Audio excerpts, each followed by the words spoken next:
My mom ordered me out of my own house with my newborn. Make room for your brother's family, they matter more. But it was my name on the deed. So that night I protected my baby and claimed everything. I answered through the intercom. Said 4 words. My mom's phone hit the ground. Before I continue this story, let me know where you are watching from in the comments below. Hit like and subscribe if you have ever had to stand up to family who underestimated your worth. My name is Rachel and I am 33 years old. I was standing in the middle of my living room rocking my 3-week-old son Leo to sleep when the front door of my house suddenly swung open. The heavy oak door hit the wall with a loud thud that echoed through the entire first floor. I jumped instinctively, pulling Leo closer to my chest as his tiny eyes fluttered open and his face crumpled into a frightened cry. It was a Tuesday morning, and I was running on perhaps 2 hours of fractured sleep. The physical exhaustion of being 3 weeks postpartum was a heavy, suffocating weight that settled deep into my bones. Every muscle in my body ached, and my mind was clouded with that thick, disorienting fog that only new mothers truly understand.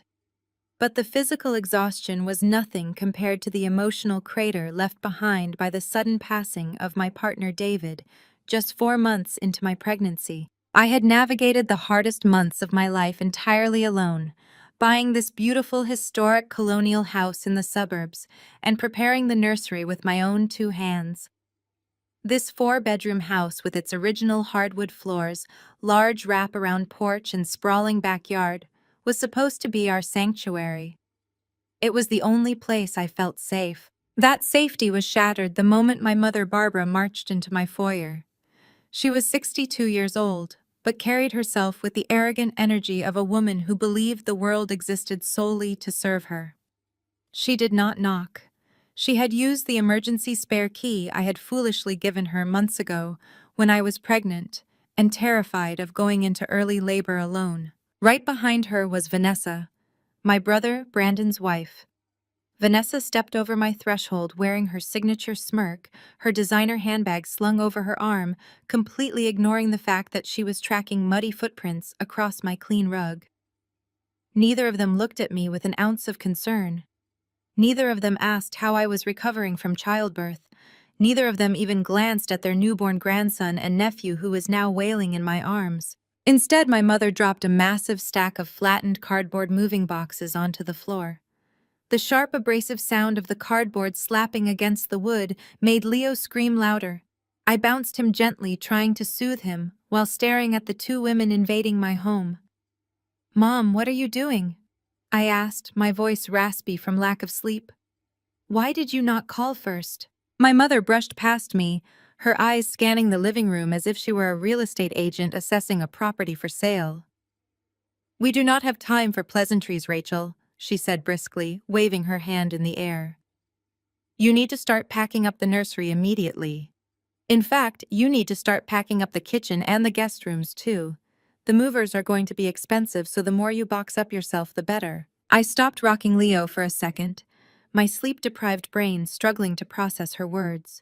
"Packing," I repeated, staring at the empty boxes scattered across my foyer. "What are you talking about? Who is moving?"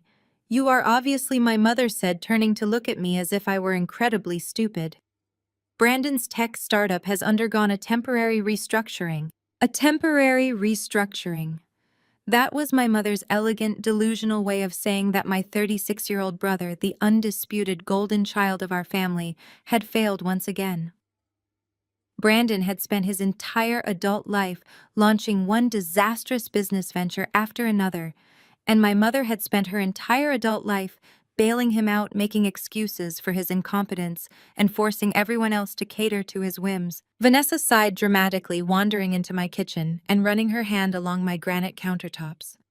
"It has been a very stressful week for us, Rachel," she said, not sounding stressed at all. "Brandon has been working so hard, but the market is just so unpredictable right now. We need a stable place to land while he plans his next big move. The condo is just not going to work for us anymore." I tightened my grip on Leo, feeling a cold knot of dread form in my stomach. "Okay," I said slowly, trying to keep my voice calm so I would not upset the baby further. "I am sorry to hear Brandon's business is struggling, But what does that have to do with me packing up my house? My mother let out a sharp, condescending laugh.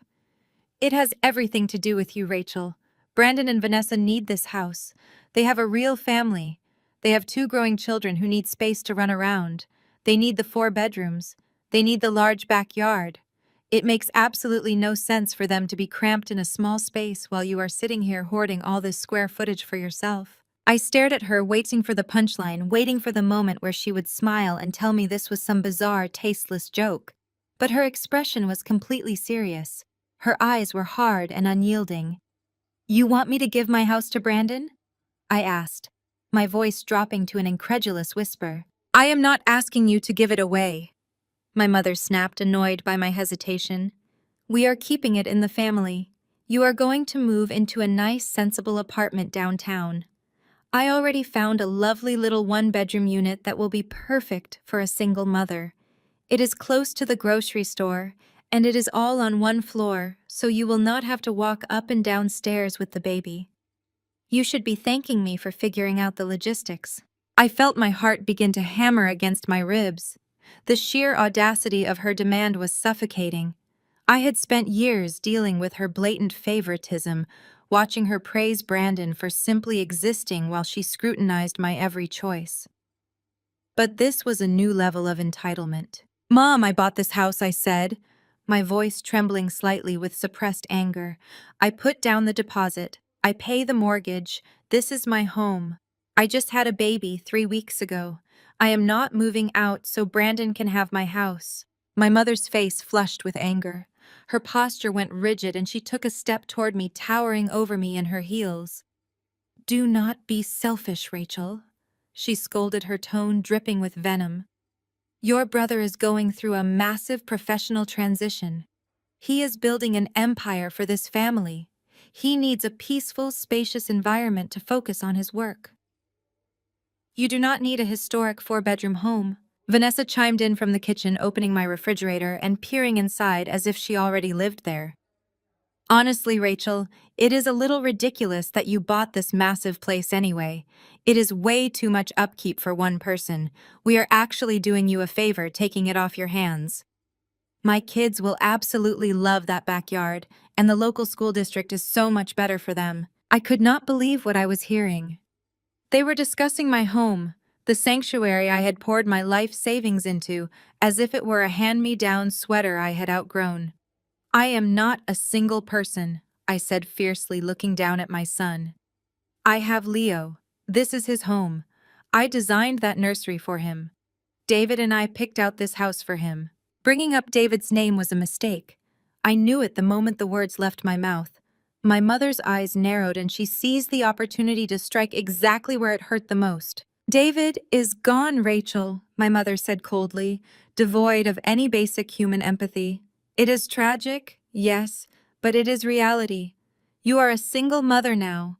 You do not have a partner to help you maintain a property like this. You are grieving, you are emotional, and you are clearly not thinking straight. A tiny apartment is exactly what you need right now." Tears pricked the corners of my eyes, but I refused to let them fall. I would not give her the satisfaction of seeing me cry. "I am thinking perfectly straight," I countered, my voice gaining strength. "I am perfectly capable of maintaining my own home. I have a highly successful career. I am financially secure. Brandon is the one who cannot maintain his life." My mother scoffed, rolling her eyes toward the ceiling. "Oh, please. You draw pictures for a living. I am a medical illustrator." I corrected her, the familiar frustration rising in my chest. "I hold patents on anatomical illustrations used in medical textbooks and surgical software all over the world. It is a highly specialized, lucrative field. I make more than enough to support myself and my son. Drawing pictures of cells is not a real career, Rachel," my mother dismissed instantly, waving her hand as if swatting away a fly. "It is a cute little hobby that somehow pays your bills. But Brandon is an entrepreneur. He is a visionary. He deals in high-stakes technology and corporate investments. He is doing things that actually matter.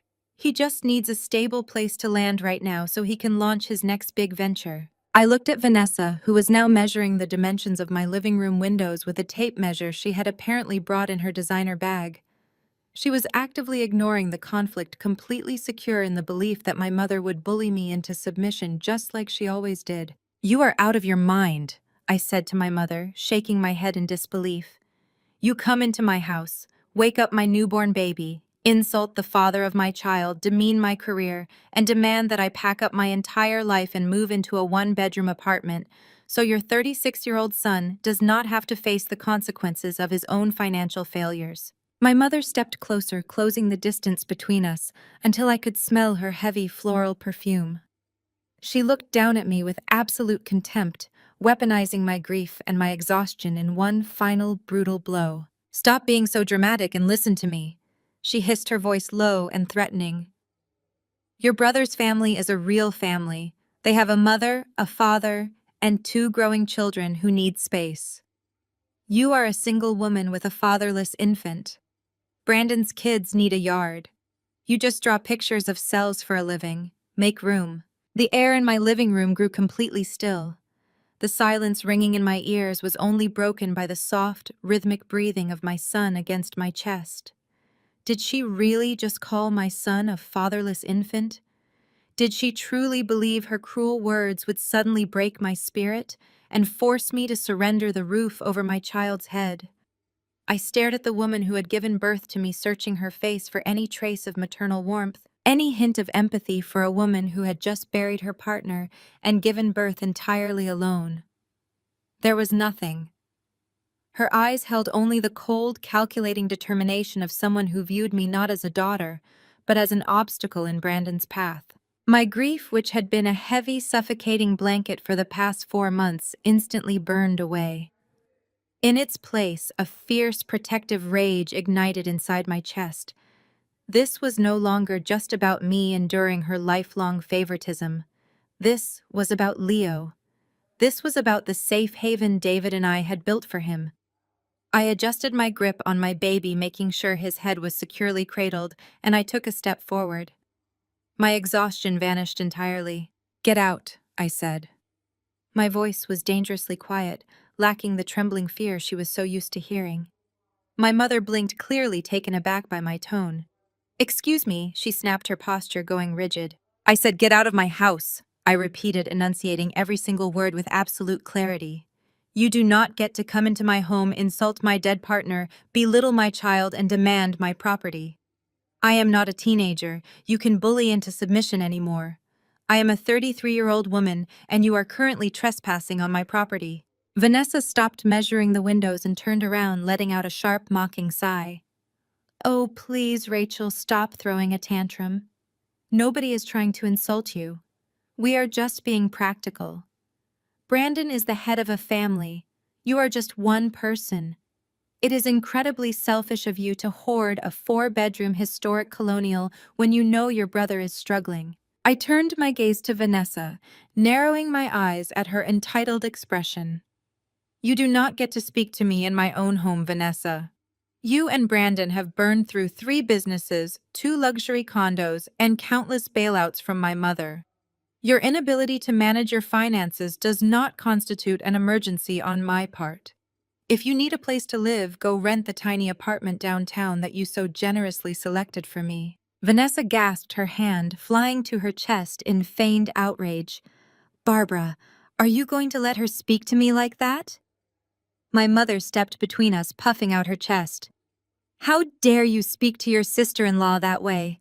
They are going through a transition. Family helps family. Family does not steal from family," I fired back. "I am not making room for Brandon. I am never moving out of this house. Take your flattened boxes, turn around, and walk out my front door before I call the police and have you removed." For a moment, my mother just stared at me. Then a slow, malicious smile spread across her face. She reached into her expensive leather handbag and pulled out a heavy metal keychain. They jingled sharply as she dangled them in the air right in front of my face. "You can call the police all you want, Rachel." My mother laughed, a harsh, grating sound that made my blood run cold. "But they are not going to do anything. You seem to have forgotten how things work in this family." I stared at the keys in her hand. They were the emergency spare keys I had given her when I was 8 months pregnant, terrified of going into early labor alone. I had trusted her in a moment of intense vulnerability, hoping that a looming childbirth might finally spark some maternal instinct in her. I had been horribly wrong. "Those are my keys," I demanded, reaching out my free hand.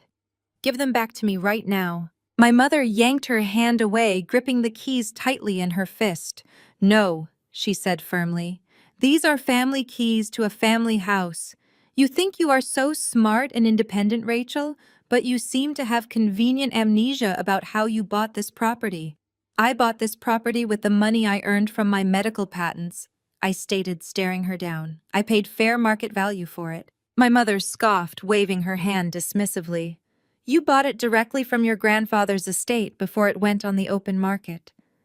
"Do you really think I did not notice that? I paid for half of this house when your grandfather died. That estate money belongs to the family. By default, this property is a family asset. You are merely holding it in trust for us. And right now, the family requires you to vacate." Her delusion was absolutely staggering. When my grandfather passed away, his estate had been a complicated mess. He had left behind several properties, including this historic colonial. Because I loved the house, I had approached the estate lawyers and purchased it legally out of my own pocket at full market value. The funds from that purchase went directly into the estate trust, which my mother had subsequently drained to fund Brandon's luxurious lifestyle. She had never contributed a single dime to the purchase of my home. Her name was nowhere on the deed. Her logic was not just flawed, it was entirely fabricated to justify her blatant theft. "You are completely delusional," I told her, not backing down an inch. "The estate lawyers facilitated the sale. My name is the only name on the deed. You do not own a single brick of this house. We will see what a judge has to say about that." My mother threatened, stepping closer until she was invading my personal space. "But until then, I am your mother, and I make the decisions regarding family assets. Brandon's lease is up on Thursday. They are moving in on Friday morning." She turned her back on me, signaling that the conversation was over. She picked up her designer handbag from the entryway table and adjusted her coat. "You have 3 days to pack up your things, Rachel," my mother ordered, not even bothering to look at me. "I suggest you start with the kitchen. Brandon's children are picky eaters and Vanessa needs full access to the pantry. I will be back on Friday at 8 in the morning with the U-Haul. If you are not packed, we will pack your things for you and leave them on the curb." She marched toward the front door, pulling it open. The cold outside air rushed into my warm hallway, making Leo stir in my arms. Vanessa picked up her tape measure and followed my mother. Before she stepped over the threshold, she turned back to face me. She let her eyes slowly travel up and down my exhausted postpartum body, her lips curling into a wicked smirk. "Do not worry," Rachel, Vanessa said sweetly. "We will take great care of the garden. I know how much you loved planting those roses. Maybe we will send you a picture of the kids playing out there while you are stuck in your little apartment." I did not say a single word. I just stared at her with a blank, unyielding expression, until her smirk faltered slightly. She turned around quickly and hurried out the door, her heels clicking rapidly against the porch steps. The heavy oak door slammed shut behind them, leaving me standing alone in the sudden silence of my hallway. The threat hung heavy in the air. Friday at 8 in the morning, 3 days from now. I looked down at Leo. He had finally fallen back asleep, his tiny chest rising and falling in a peaceful rhythm. He was entirely dependent on me. I was his mother, his protector, his entire world. I had lost his father, but I absolutely refused to lose our home. The sun rose on Friday morning, casting a brilliant golden light across the frost-covered lawn of my historic colonial home. I was already awake. I had been awake since 4 in the morning, feeding Leo and mentally preparing for the battle that was about to unfold on my front porch. My house was completely silent, except for the low hum of the refrigerator and the gentle breathing of my newborn son, who was safely tucked into his bassinet in the living room. Everything was in its proper place. The moving boxes my mother had dumped on my floor on Tuesday were gone, broken down, and thrown into the recycling bin. In their place, a sense of absolute calm permeated my home. The air felt lighter. The commercial-grade deadbolts I had installed on Tuesday afternoon gleamed solidly against the dark oak of my doors. The high-tech security cameras were fully operational, recording every angle of my property with crystal-clear precision. I stood by the kitchen window holding a warm mug of coffee, watching the street. At exactly 8 in the morning, the heavy rumble of a diesel engine shattered the quiet peace of my suburban neighborhood. I watched as a massive 26-foot moving truck turned the corner and slowly began backing into my pristine driveway. The loud, repetitive beeping sound of the truck reversing echoed off the neighboring houses. They had actually done it. My mother and my brother honestly believed they could just show up with a rented truck and force me out of the home I had purchased with my own hard-earned money. The sheer entitlement was almost breathtaking to witness. The moving truck finally hissed to a halt, taking up the entire length of my driveway. The heavy doors of the cab swung open. My brother Brandon stepped out first. He was 36 years old, but carried himself with the arrogant swagger of a teenager who had never faced a single consequence in his entire life. He was dressed in his typical tech entrepreneur uniform, consisting of an expensive quarter-zip sweater and designer sneakers, looking as though he was preparing to give a keynote presentation rather than move furniture. He stretched his arms and looked up at my house with a satisfied, greedy expression on his face. He pointed at the large wrap-around porch and said something to his wife Vanessa, who was climbing out of the passenger side. Vanessa looked annoyed, adjusting her oversized sunglasses and pulling her designer coat tighter around her shoulders. She barely glanced at the house before pulling out her phone. Finally, my mother Barbara emerged from the vehicle, following closely behind them. She walked with her head held high, acting like the general manager of a construction site. She was barking orders at Brandon, gesturing toward the front door, and pulling that familiar heavy metal keychain from her luxury handbag. They walked up the brick pathway together, completely confident, completely certain that I was sitting inside crying among a sea of packed boxes. They did not notice the new security cameras mounted under the eaves. They did not notice that the curtains were drawn back, revealing a perfectly clean living room with absolutely no signs of moving. I set my coffee mug down on the granite counter and picked up my phone. I opened the security application and watched the high-definition live feed of my front porch. The audio was crystal clear. "Let us just get this over with quickly," Brandon complained, running a hand through his perfectly styled hair. "I have a meeting with some new venture capitalists at noon, and I need to be set up in the home office by then. Make sure she leaves the wireless router behind. I do not have time to call the internet company today." "Do not worry about it," my mother replied, waving her hand dismissively. "She is probably a complete mess right now. I will go in and handle her. You two just start opening the back of the truck."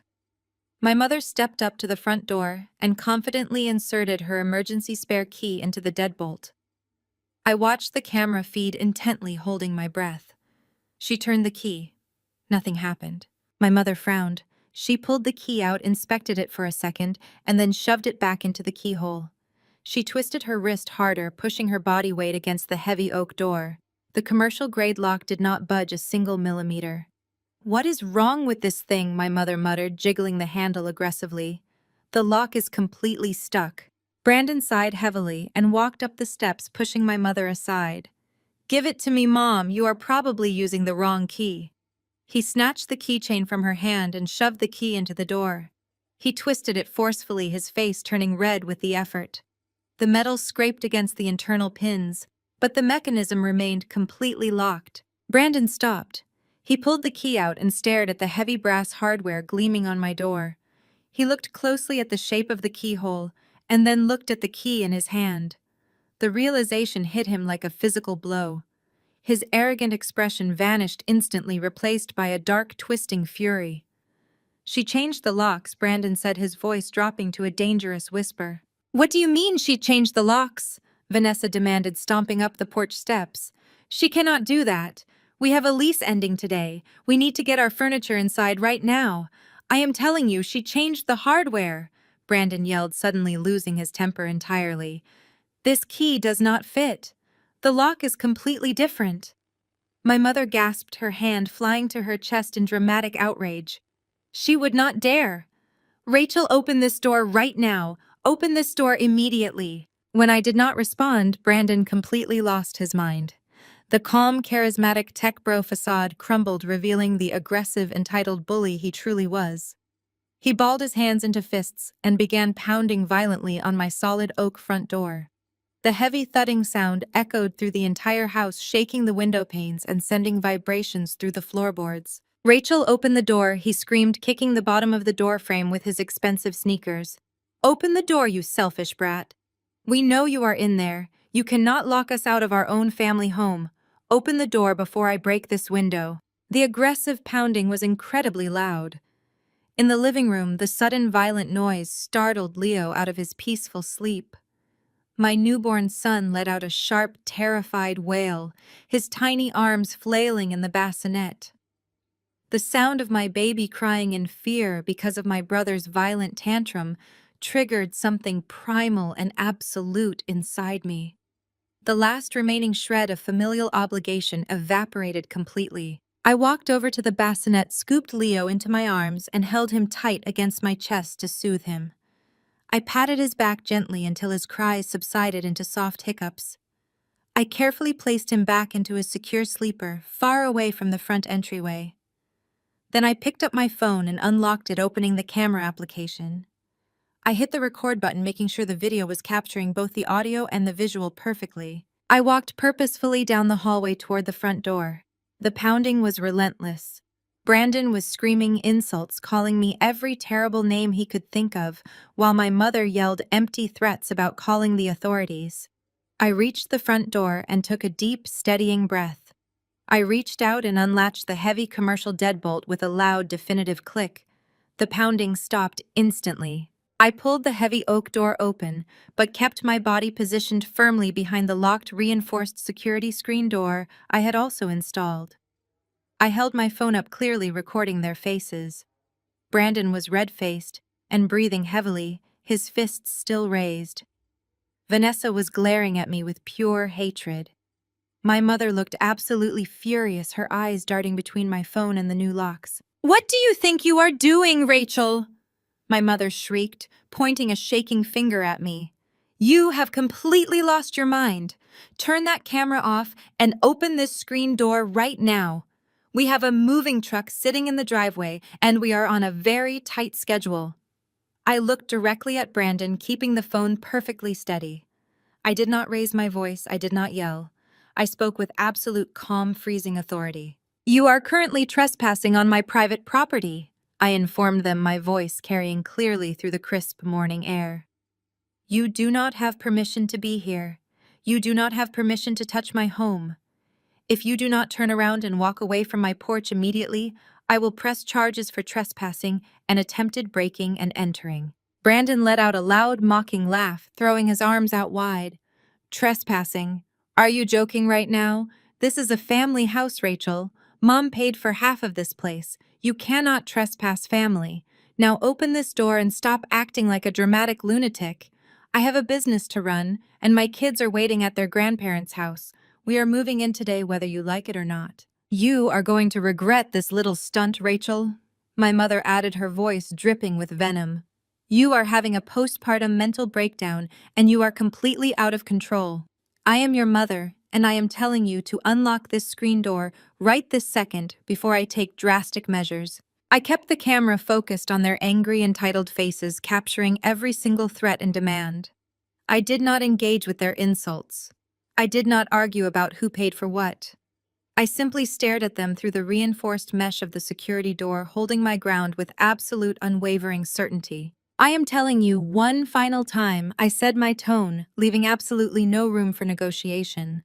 "You have exactly 60 seconds to remove yourselves and that rented truck from my driveway. If you do not leave, I am calling the police, and I will show them this recording of you violently pounding on my door and screaming threats while my newborn baby is inside. The countdown starts right now."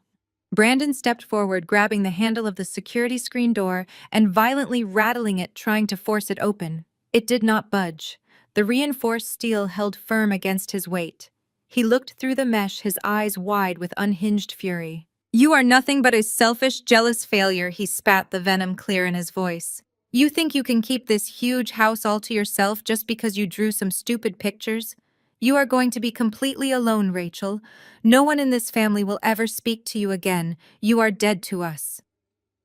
Good, I replied without blinking. Then getting off my property should be very easy for you. You have 40 seconds left. The standoff reached a breaking point. My mother, Brandon, and Vanessa stood on the porch, vibrating with rage, completely unable to comprehend that their bullying tactics were no longer working. The power dynamic had permanently shifted, and they were entirely powerless against a locked door and a recording camera. 30 seconds, I announced, keeping the phone lens squarely on my mother's face. Barbara's eyes widened with a frantic, unhinged energy. The realization that I was genuinely going to let the police arrest her golden child shattered whatever remaining restraint she had. She turned to Brandon, pointing a trembling finger toward the large, decorative window adjacent to the front door. "Break it!" she ordered, her voice shrill and echoing down the quiet suburban street. "Break the glass right now, Brandon. Reach in and unlock the door. I am not playing these games anymore. I paid for half of this house from your grandfather's estate. She is just holding it in trust for the family. Do it." Brandon hesitated for only a fraction of a second before his arrogance overrode his common sense. He spun around and sprinted toward the open back of the U-Haul truck. Vanessa shrieked, telling him to be careful, but he ignored her, rummaging through the loosely packed equipment near the tailgate. He emerged a moment later, gripping a heavy metal tire iron. 20 seconds, I said, my voice dangerously calm. I did not flinch, nor did I step away from the security door. Instead, I used my left hand to pull my backup phone from my pocket. Without breaking eye contact with my mother, I dialed 911. Brandon stomped back up the porch steps, raising the heavy iron bar above his shoulder. He looked like a madman, his designer clothes completely at odds with the violent threat he was posing. "You brought this on yourself, Rachel," he grunted, swinging the iron bar backward to gain momentum. The emergency dispatcher answered on the second ring. I immediately put the call on speakerphone at maximum volume so the operator's voice filled the entryway. 911. What is your emergency? Yes, I need immediate police assistance at my address, I stated loudly and clearly. I have 3 hostile individuals trespassing on my property. They are actively attempting to smash my front window with a tire iron to break into my home. I am inside with a 3-week-old infant, and I fear for my safety. Brandon froze mid-swing. The metal bar hovered inches from the glass. "Officers are being dispatched to your location right now, ma'am," the dispatcher replied, her professional tone cutting through the morning air. "Are the individuals still trying to gain entry? They are standing on my porch with a weapon right now, I confirmed. My cameras are recording everything." The color drained from Vanessa's face. She grabbed Brandon's arm and tried to pull him backward down the stairs. "Brandon, stop," she called the police. "Put that down before you get arrested." Brandon dropped his arm, the heavy metal clanking against the wooden deck. He looked at the tire iron, then at my phone, and finally at the camera mounted above the door. Panic began to replace his rage. My mother, however, was entirely blinded by her own delusion. She stepped directly in front of the camera, waving her hands frantically. "Tell the police to hurry up," she yelled at the phone. "Tell them to come arrest my daughter. She is stealing family property. She is holding my house hostage. I want her removed immediately." The dispatcher advised me to stay inside and keep the doors locked until officers arrived. I thanked her and disconnected the call, leaving the camera rolling. We stood in tense silence for the next 4 minutes. Neighbors were beginning to step out onto their porches, drawn by the yelling and the massive moving truck blocking the street.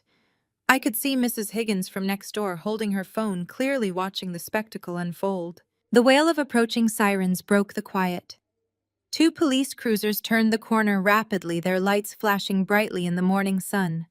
They pulled up directly behind the U-Haul, blocking it from leaving. 4 officers stepped out, hands resting cautiously on their duty belts as they approached my front lawn. Brandon immediately shifted his entire demeanor. He dropped the tire iron into a nearby planter box and jogged down the steps to meet the officers, plastering on the charismatic, fast-talking persona he used to scam investors.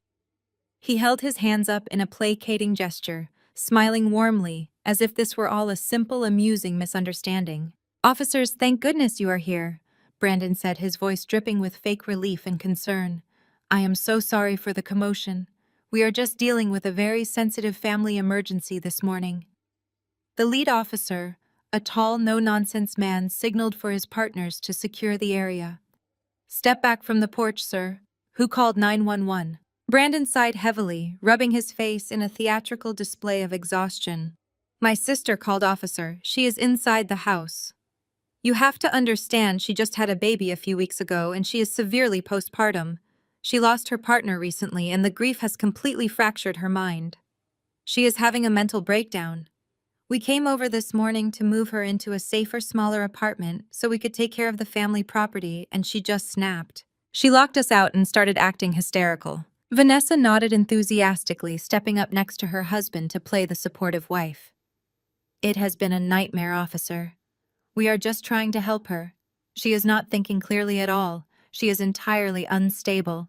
My mother marched down the steps, crossing her arms defensively. "This is my house," she announced to the officers, projecting absolute authority. "I paid for half of this property from my father's estate. She is just holding it in trust. Now please break that door down and get her out of there before she hurts my grandson. She needs psychiatric help immediately." The lead officer listened patiently to their performance, his expression remaining completely neutral. He instructed them to stay by the moving truck, then walked up the brick path to my front door. He knocked firmly on the reinforced mesh. "Ma'am," he called out, "I am Officer Miller. Are you Rachel?" "Yes, officer," I replied, unlocking the security screen door and stepping out onto the porch. I was not crying. I was not hysterical. I was dressed in clean, comfortable clothes, holding my phone and a thick manila folder. I looked exactly like what I was, a calm, organized professional dealing with a nuisance. "They claim you are having a mental health crisis, and that this is a family property dispute," Officer Miller said, assessing my calm demeanor. "Can you explain what is happening here?" I handed the manila folder to the officer. "My brother is lying," I stated clearly, making sure Brandon could hear me from the driveway. "He is attempting to illegally break into my home because his business failed, and he is being evicted from his condo. My mother is enabling him. Please open the folder." Officer Miller opened the folder. The very first document was a certified copy of the property deed. "As you can see, I am the sole owner of this property," I explained, pointing to the highlighted section. "My name is the only name on that deed. If you turn the page, you will find the certified banking records and the closing documents from the title company." The officer flipped through the pages, his eyes scanning the highlighted financial transfers. "I bought this house at fair market value entirely with my own money." I continued, my voice ringing out across the lawn for the neighbors to hear. "I am a patented medical illustrator, and I have a highly lucrative career. I purchased the property from my late grandfather's estate legally. My mother never contributed a single dime to the purchase. She does not own this house. She has absolutely zero legal claim to it. Furthermore, I have security camera footage of my brother attempting to smash my window with a tire iron less than 10 minutes ago." Officer Miller closed the folder and looked back at Brandon. The charming, concerned brother facade had completely melted away from Brandon's face. He looked like a cornered animal. Vanessa was staring at the ground, suddenly very interested in her expensive shoes. My mother, refusing to accept reality, marched forward again. "That paperwork means nothing. She stole that money from the family. I am telling you, I am the matriarch of this family, and I decide who lives here. Arrest her right now." Officer Miller turned to my mother, his patience entirely exhausted. "Ma'am, you need to step back right now. I have reviewed the legal documentation. This property belongs solely to this young woman. You have no legal standing here." He turned his attention to Brandon, pointing a stern finger at his chest. "Sir, your sister has video evidence of you threatening her property with a weapon. You are currently trespassing. I am ordering you to get in that moving truck and remove it from this driveway immediately. If you do not vacate this property in the next 5 minutes, I will arrest all 3 of you for trespassing, attempted breaking and entering, and filing a false police report." Brandon's jaw dropped. He looked at the officer, then at me, then at the massive U-Haul truck blocking the street. The reality of his absolute failure finally crashed down on him. There was no way to talk his way out of this. There was no way to bully a police officer holding a certified property deed. The public humiliation was profound. Neighbors were standing on their lawns watching the local golden boy and his wealthy mother get publicly reprimanded by law enforcement. Brandon turned bright red, practically vibrating with humiliation and suppressed rage. He spun around, grabbed Vanessa by the arm, and stormed toward the cab of the moving truck without saying another word. Vanessa scrambled into the passenger seat, hiding her face from the watching neighbors. My mother, however, could not leave quietly. She stood on the edge of my driveway, shaking with a fury so intense she looked physically ill. Her entire worldview, the delusion that she controlled me and everything I owned, had just been publicly shattered by the daughter she despised. She pointed a trembling finger at me, ignoring the police officers standing nearby. "You will regret this, Rachel," she screamed, her voice cracking with raw malice. "You think you have won, but you have no idea what I can do. I will make sure you have absolutely nothing. I will ruin you. You will be begging me for help before the year is over." I did not respond. I simply stood on my porch holding my folder and watched in silence as Brandon aggressively threw the moving truck into reverse. The massive vehicle lurched backward, nearly hitting the police cruiser, before pulling out into the street and speeding away. The officers stayed until the truck turned the corner, ensuring the threat was gone. Officer Miller returned my folder, advised me to keep my doors locked, and provided a business card with a case number should they return. I thanked him, walked back inside, and finally locked the heavy commercial deadbolt. The silence of the house wrapped around me like a protective blanket. I walked to the bassinet, picked up Leo, and held him close. We were safe. The first battle was over, and I had won completely. But my mother's threat echoed in my mind. She was not the type of woman to accept defeat gracefully. She was vindictive, calculating, and desperate. I spent the rest of the day nursing Leo, organizing my medical illustration contracts, and enjoying the profound peace of my secure home. I felt victorious, believing the worst was behind me. That night, the illusion of safety shattered. I was sitting in the nursery, feeding Leo in the dim light of a small lamp. The house was quiet, the storm outside rattling the window panes gently. My phone, sitting on the side table, suddenly vibrated with an urgent alert. I picked it up, expecting an email from a client. Instead, it was an automated security alert from my primary financial institution. The notification flashed across the screen in stark red text. "Urgent security alert. Multiple failed login attempts detected. Someone is attempting to reset the password and access the closed estate trust account of Walter Harrington." My blood ran cold. The account belonged to my late grandfather. It was the exact trust account where the funds from my house purchase had been deposited years ago. The account was supposed to be sealed, legally locked away after the estate was settled. Only 2 people possessed the routing numbers and the legal knowledge necessary to even attempt accessing those specific archived records. One was the estate lawyer. The other was my mother. I stared at the glowing screen in the dark nursery. She was not just angry. She was actively hunting for money. She was trying to breach a closed legal trust in the middle of the night. The realization hit me with terrifying clarity. Brandon and my mother were not just looking for a free place to live. They were completely desperate, backed into a corner, and scrambling for cash. This was not about family dynamics anymore.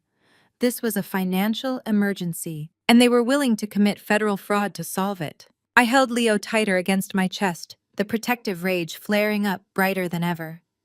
I locked my phone screen, my mind already calculating my next move. The war had not ended on my front porch. It had just moved into the shadows. I needed to call my lawyer immediately. I needed to know exactly what kind of financial ruin my mother was trying to cover up. The morning sun pierced through the gaps in the nursery blinds, casting sharp lines of light across the hardwood floor. I sat in the rocking chair, sleeping Leo warm against my chest, and stared at the dark screen of my phone resting on the side table. The digital clock on the wall read 6 in the morning. I had not slept a single minute since the security alert flashed across my screen at midnight.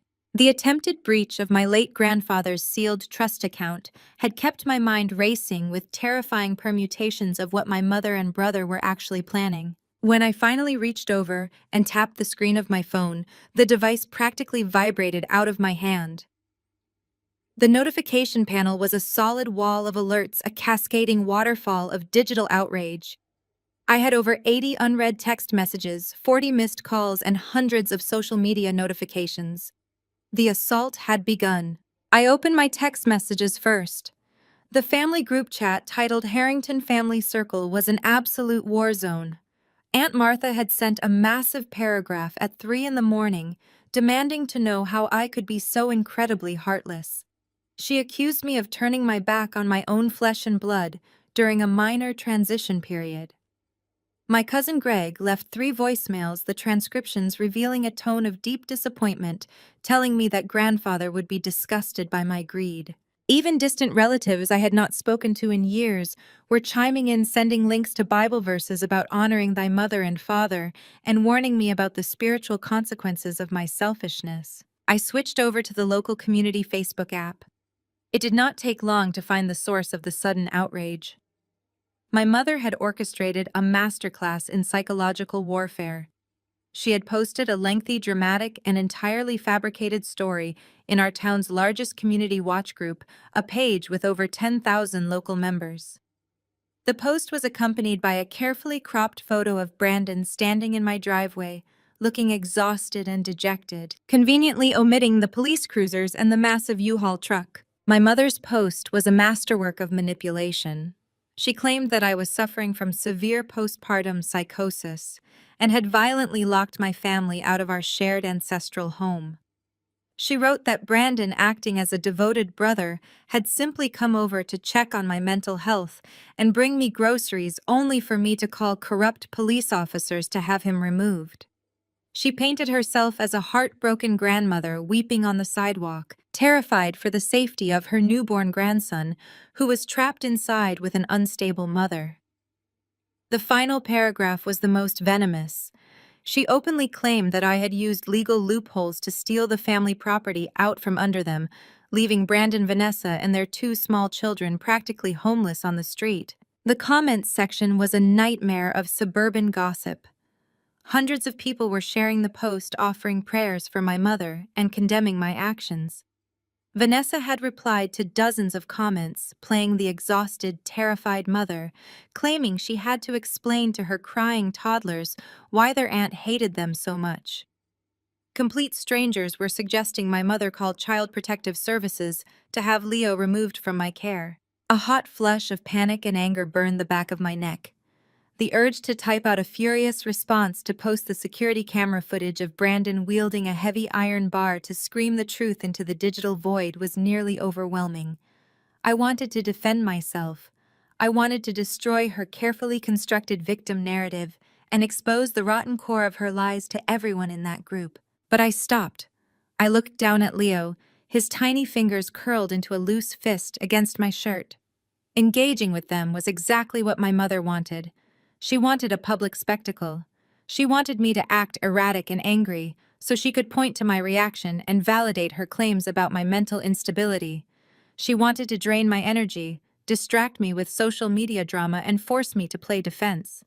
If I spent my day fighting ghosts on the internet, I would not be focusing on the very real, very dangerous financial moves she was attempting in the dark. I took a slow, steady breath. I systematically took screenshots of every text message, every voicemail transcription, and every single comment on that Facebook post. I captured the entire digital assault, compiling a massive portfolio of defamation and harassment. Then, with clinical precision, I turned my phone on silent, disabled all social media notifications, and blocked the numbers of every family member who had participated in the attack. The silence that followed was profound and empowering. I gently placed Leo back into his bassinet, ensuring he was comfortable and safe.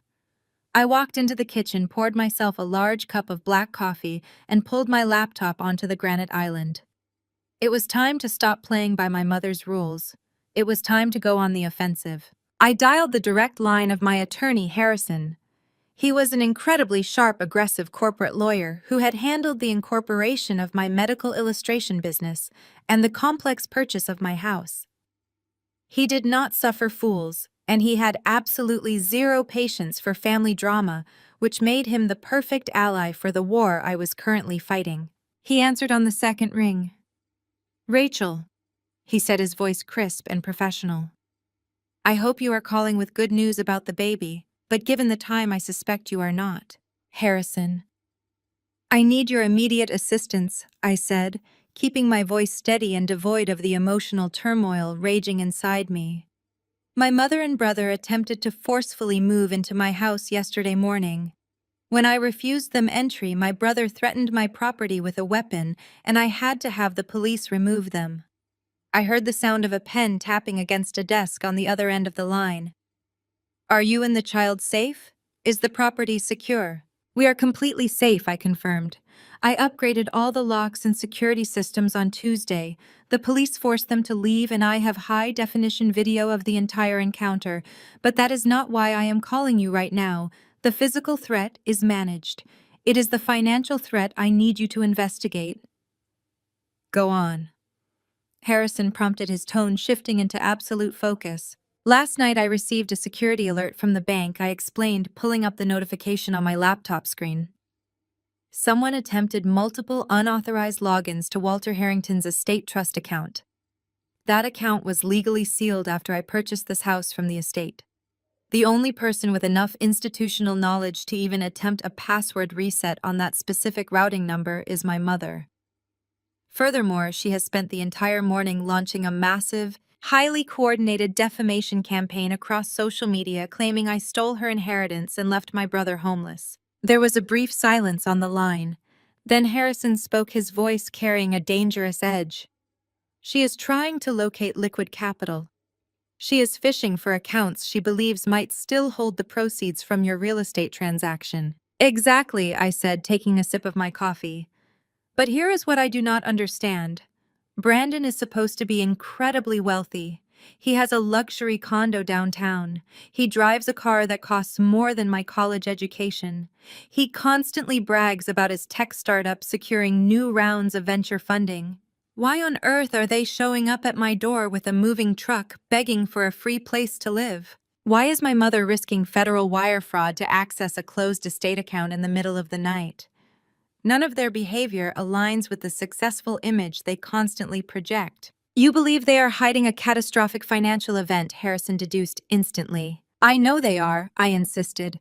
"People do not act like cornered, desperate animals unless they are backed against a wall." "My mother is terrified.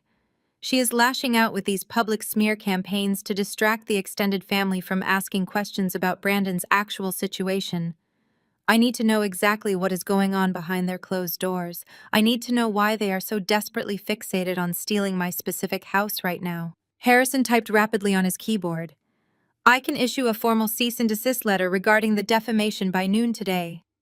I can also contact the bank's fraud department to flag the unauthorized access attempts and ensure your mother is permanently locked out of any affiliated financial portals." "Do the cease and desist and lock down the bank," I agreed.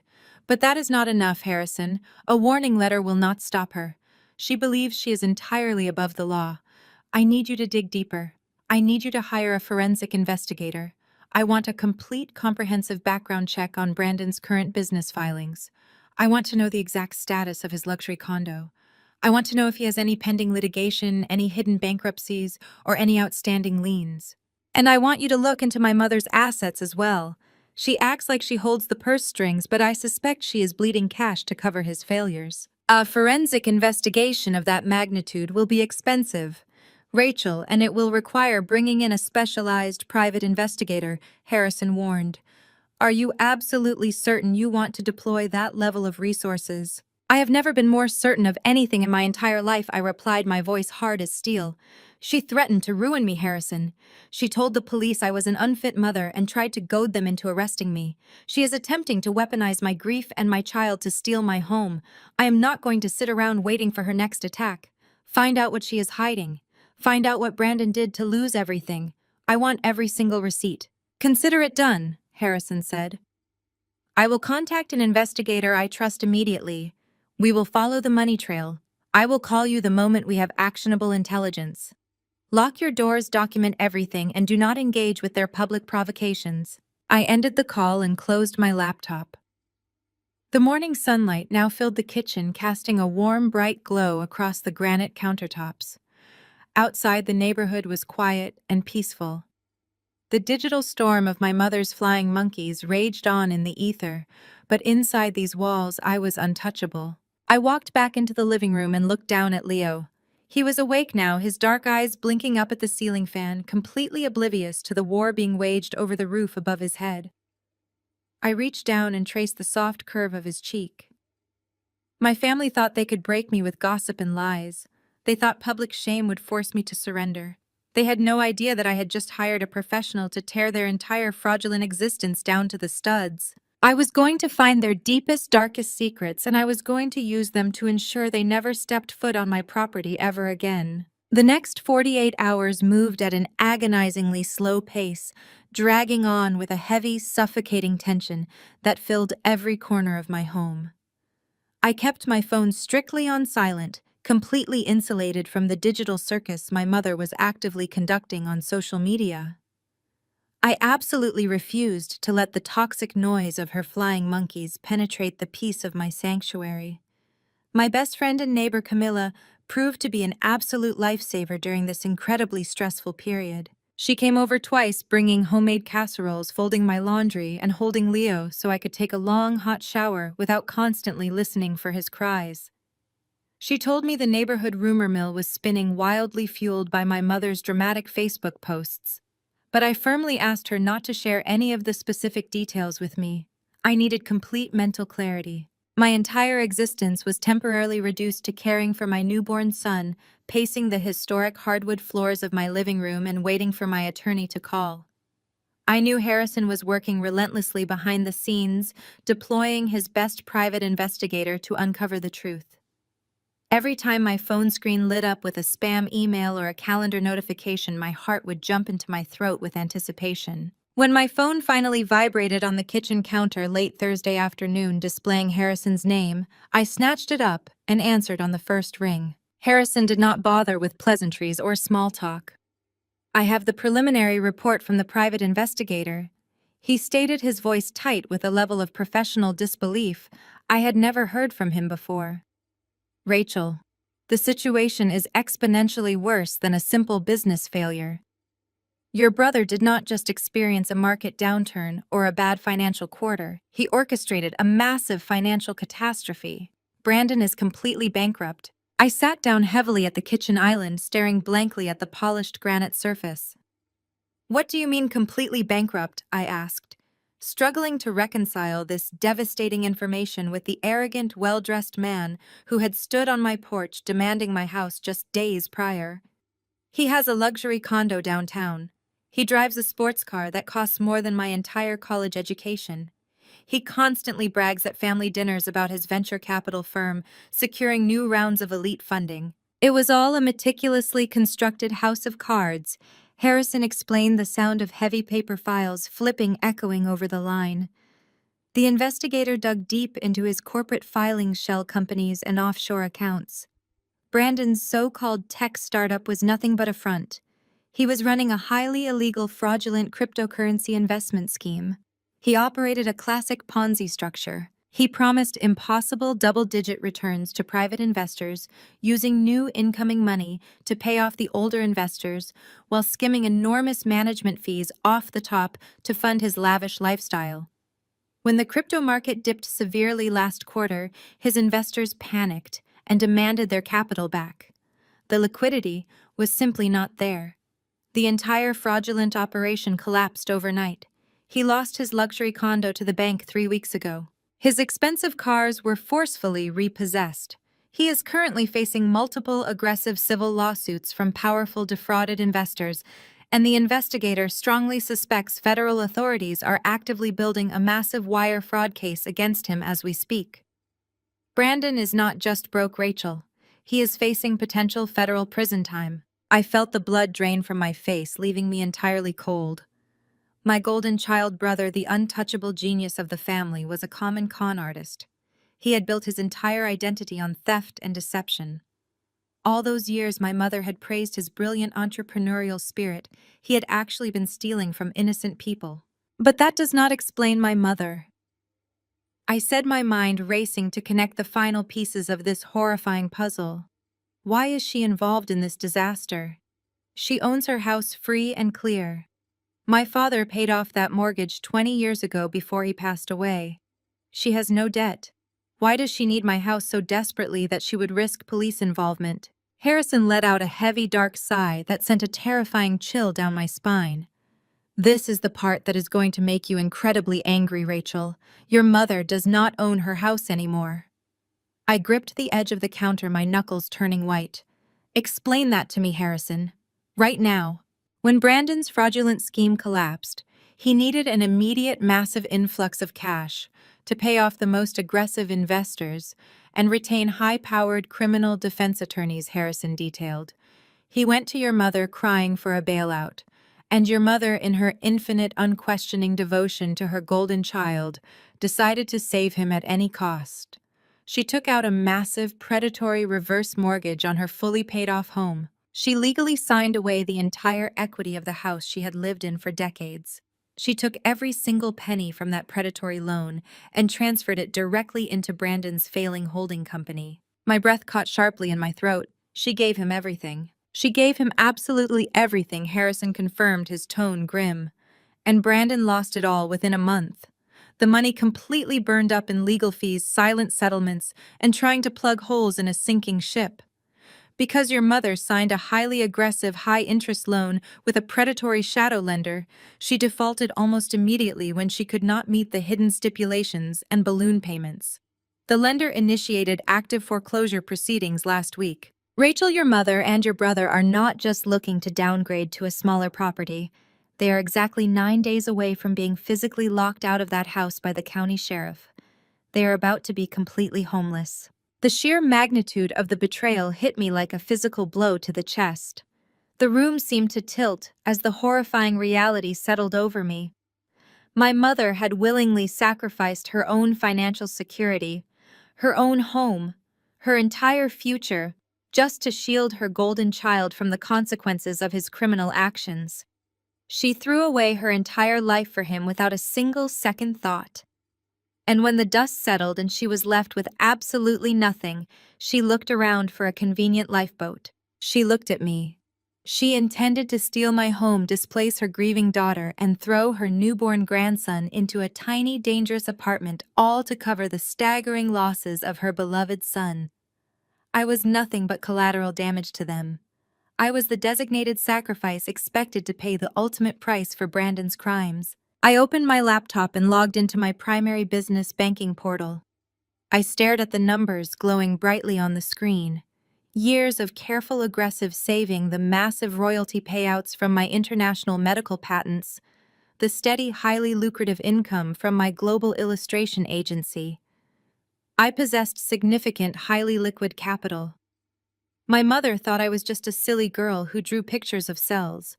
She fundamentally underestimated me. She had absolutely no idea the kind of financial firepower I had quietly amassed while she was busy praising Brandon's fake empire. Harrison, I said, my voice dropping to a low, dangerous register that I barely recognized as my own. Who holds the debt on my mother's house? I need the exact name of the predatory lending company that initiated the foreclosure proceedings. Harrison rattled off the name of a notorious aggressive private equity firm known for buying up bad debt and mercilessly evicting vulnerable homeowners. They are ruthless, Rachel. They do not negotiate. I looked over at my sleeping son, safe and warm in his bassinet, and then back at the massive balance in my checking account. I was no longer the scapegoat. I was a mother protecting her child, and I was about to end this war permanently. Harrison, contact that private equity firm immediately. I instructed, my tone absolute and unyielding. Tell them you represent an anonymous buyer operating through a newly formed LLC.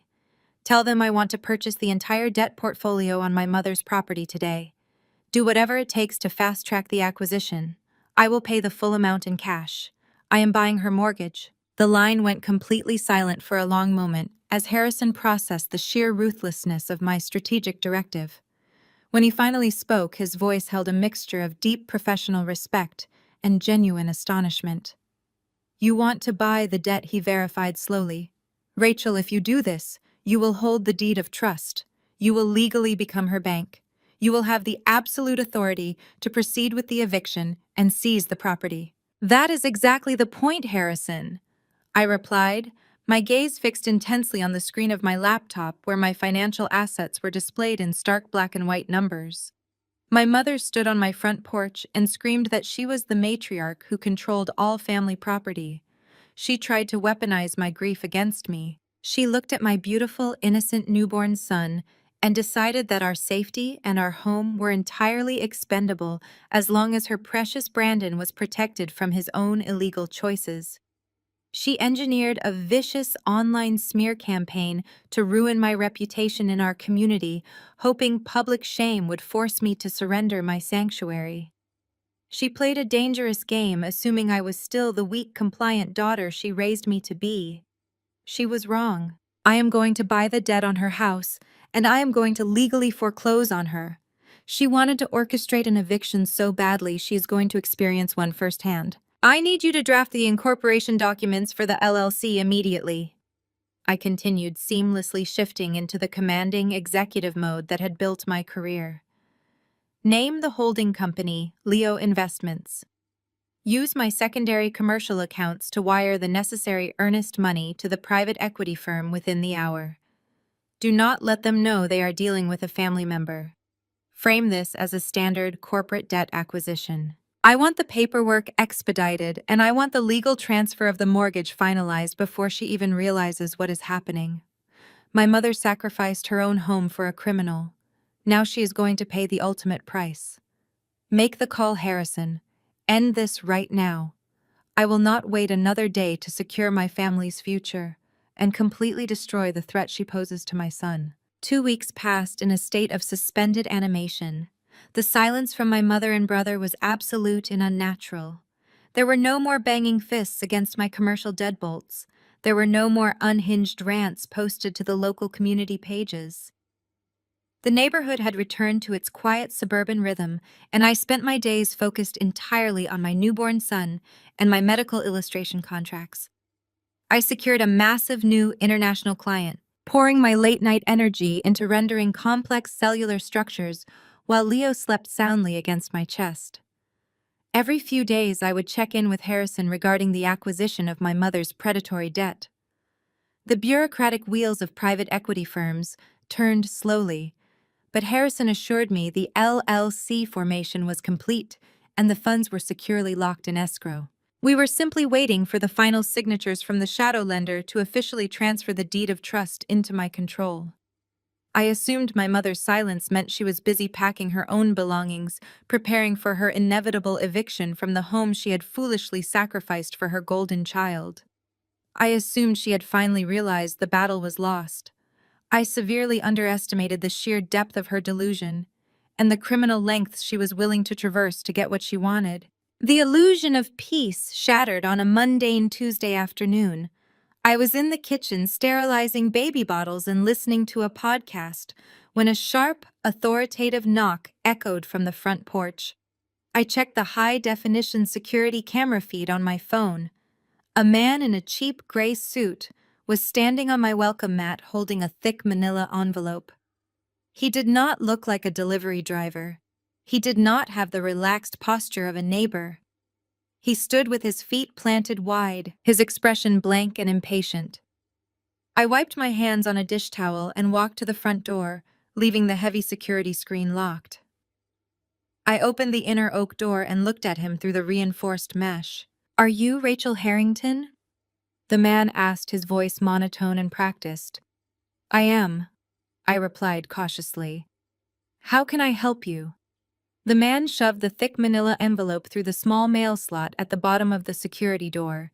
It hit the hardwood floor with a heavy thud. "You have been officially served," he stated flatly.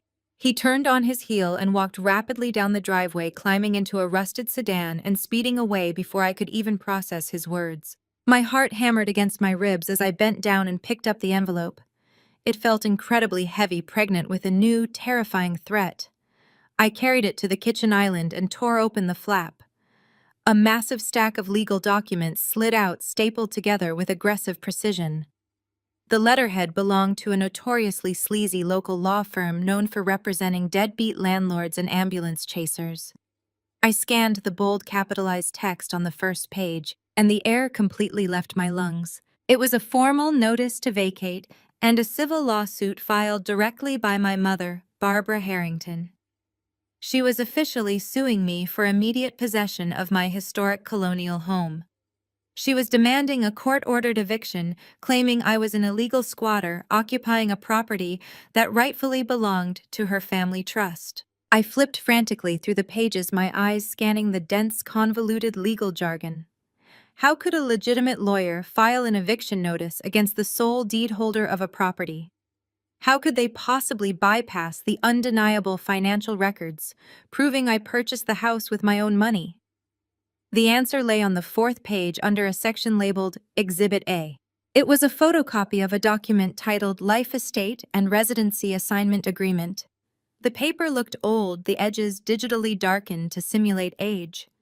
According to the text, my late grandfather had allegedly signed a legally binding contract 3 months before his death. This fabricated contract explicitly granted my mother, Barbara Harrington, the absolute irrevocable right to assign residency of his historic colonial home to any family member she deemed fit, regardless of who eventually purchased or held the title to the property. The document claimed that my purchase of the house was strictly conditional, bound by this overarching life estate agreement that superseded my deed. At the bottom of the page was a signature that looked vaguely like my grandfather's distinct cursive, accompanied by a notary stamp dated 10 years ago. I stared at the fraudulent document, a cold sweat breaking out across my skin. It was a complete fabrication. My grandfather and I had been incredibly close, bonding over our shared love of art and history. He had offered to sell me the house directly because he knew I cherished it, and he wanted the funds to secure his end-of-life care. He had despised my mother's financial recklessness and had specifically structured his estate to prevent her from controlling the hard assets. He would never, under any circumstances, sign a document giving her unchecked authority over my home. My mother had crossed a massive, terrifying line. She had hired a shady attorney to draft a completely fake legal contract. She had likely hired a professional forger to replicate my grandfather's signature. She was committing blatant, undeniable felony fraud, submitting forged documents to a civil court in a desperate, unhinged bid to steal my property and save her golden child from homelessness. She was leveraging the slow, overburdened court system against me, knowing that a judge would have to freeze the living situation until the authenticity of the document could be verified in a trial. The sheer weight of the situation crashed down on me, threatening to buckle my knees. I gripped the edge of the kitchen island, gasping for air, as a severe panic attack tightened my chest. I was 33 years old. I was a grieving widow who had lost her partner just months ago. I was 3 weeks postpartum, my body still healing from the massive physical trauma of childbirth. I was running on fragmented hours of sleep, exclusively responsible for keeping a fragile newborn infant alive. And now I was facing a drawn-out, vicious legal battle against a mother who was willing to commit federal crimes to destroy me. The stress was absolutely paralyzing. The thought of spending the next 6 months dragging a newborn into courtrooms, paying exorbitant legal retainers to fight a forged document, and living under the constant looming threat of a forced eviction pushed me entirely to the brink. I felt the fierce protective armor I had built over the last 2 weeks begin to fracture. The exhaustion was too deep. The cruelty was too profound. I slid down the front of the kitchen cabinets, sitting on the cold hardwood floor with the fraudulent lawsuit clutched in my trembling hands, and I finally broke. I buried my face in my knees and sobbed, overwhelmed by the sheer, terrifying magnitude of her malice. A sharp knock at the back door startled me. I quickly wiped my face, trying to compose myself as I stood up. It was Camilla, my best friend and neighbor. We had shared a property line for 3 years, bonding over our shared love of gardening and strong coffee. She had a spare key to the back gate, and she often popped over to check on me since David passed away.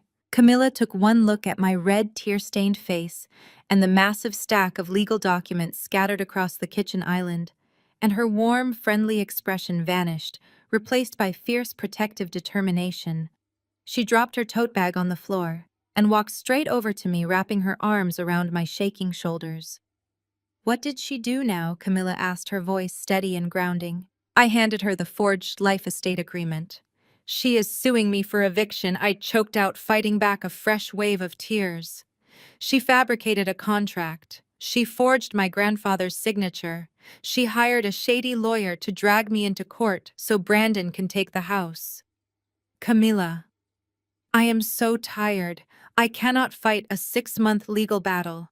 I just want to be left alone with my son. I do not have the energy for this at all anymore. It is too much to carry alone while raising a newborn baby." Camilla read the document quickly, her eyes narrowing with intense disgust. She tossed the fake contract onto the counter as if it were coated in poison. She walked into the living room, gently lifted a waking Leo from his bassinet, and brought him back into the kitchen. She expertly settled the baby against her shoulder, swaying him into immediate contentment. "Listen to me right now, Rachel," Camilla said, pointing a firm finger at my chest. "You are not going to break. You are not going to surrender. That woman is a monster, and she is banking on your exhaustion. She is counting on you being too tired and too scared to fight back. She wants you to fold. Are you going to let her win? Are you going to let that criminal brother of yours raise his kids in the house you bought for Leo?" I looked at my tiny son safely cradled in Camilla's arms. The image of Brandon and Vanessa laughing in my living room, tearing up the garden I had planted with David, flashed through my mind.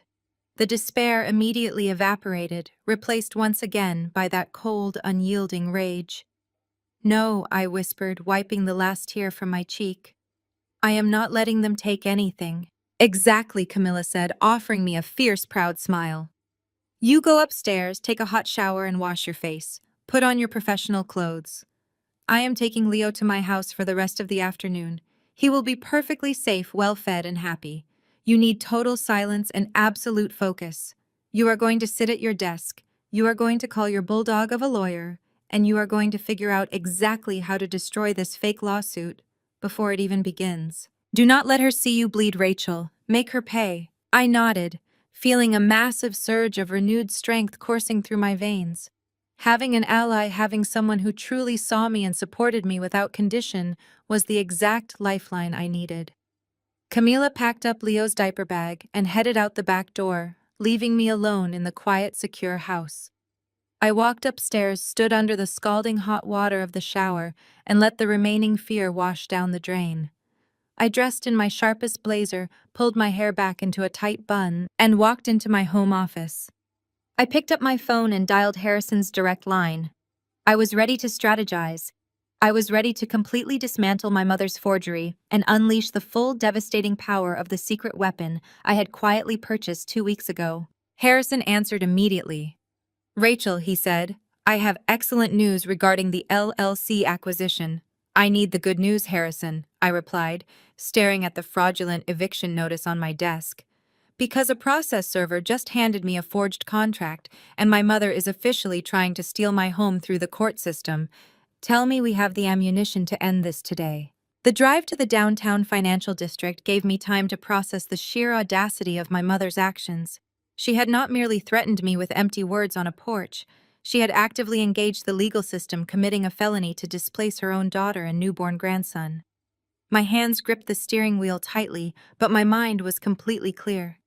The crushing weight of postpartum exhaustion had been entirely burned away by a cold, calculating drive to protect my child at all costs. Harrison's office was situated on the 40th floor of a sleek glass skyscraper, a testament to his ruthless success in corporate law. I bypassed the receptionist who knew me by name and walked directly into his expansive corner suite. The room commanded a panoramic view of the city skyline, but my focus was entirely on the massive mahogany desk in the center of the room. I dropped the manila envelope onto the polished wood. Harrison, impeccably dressed in a tailored navy suit, picked up the stack of papers.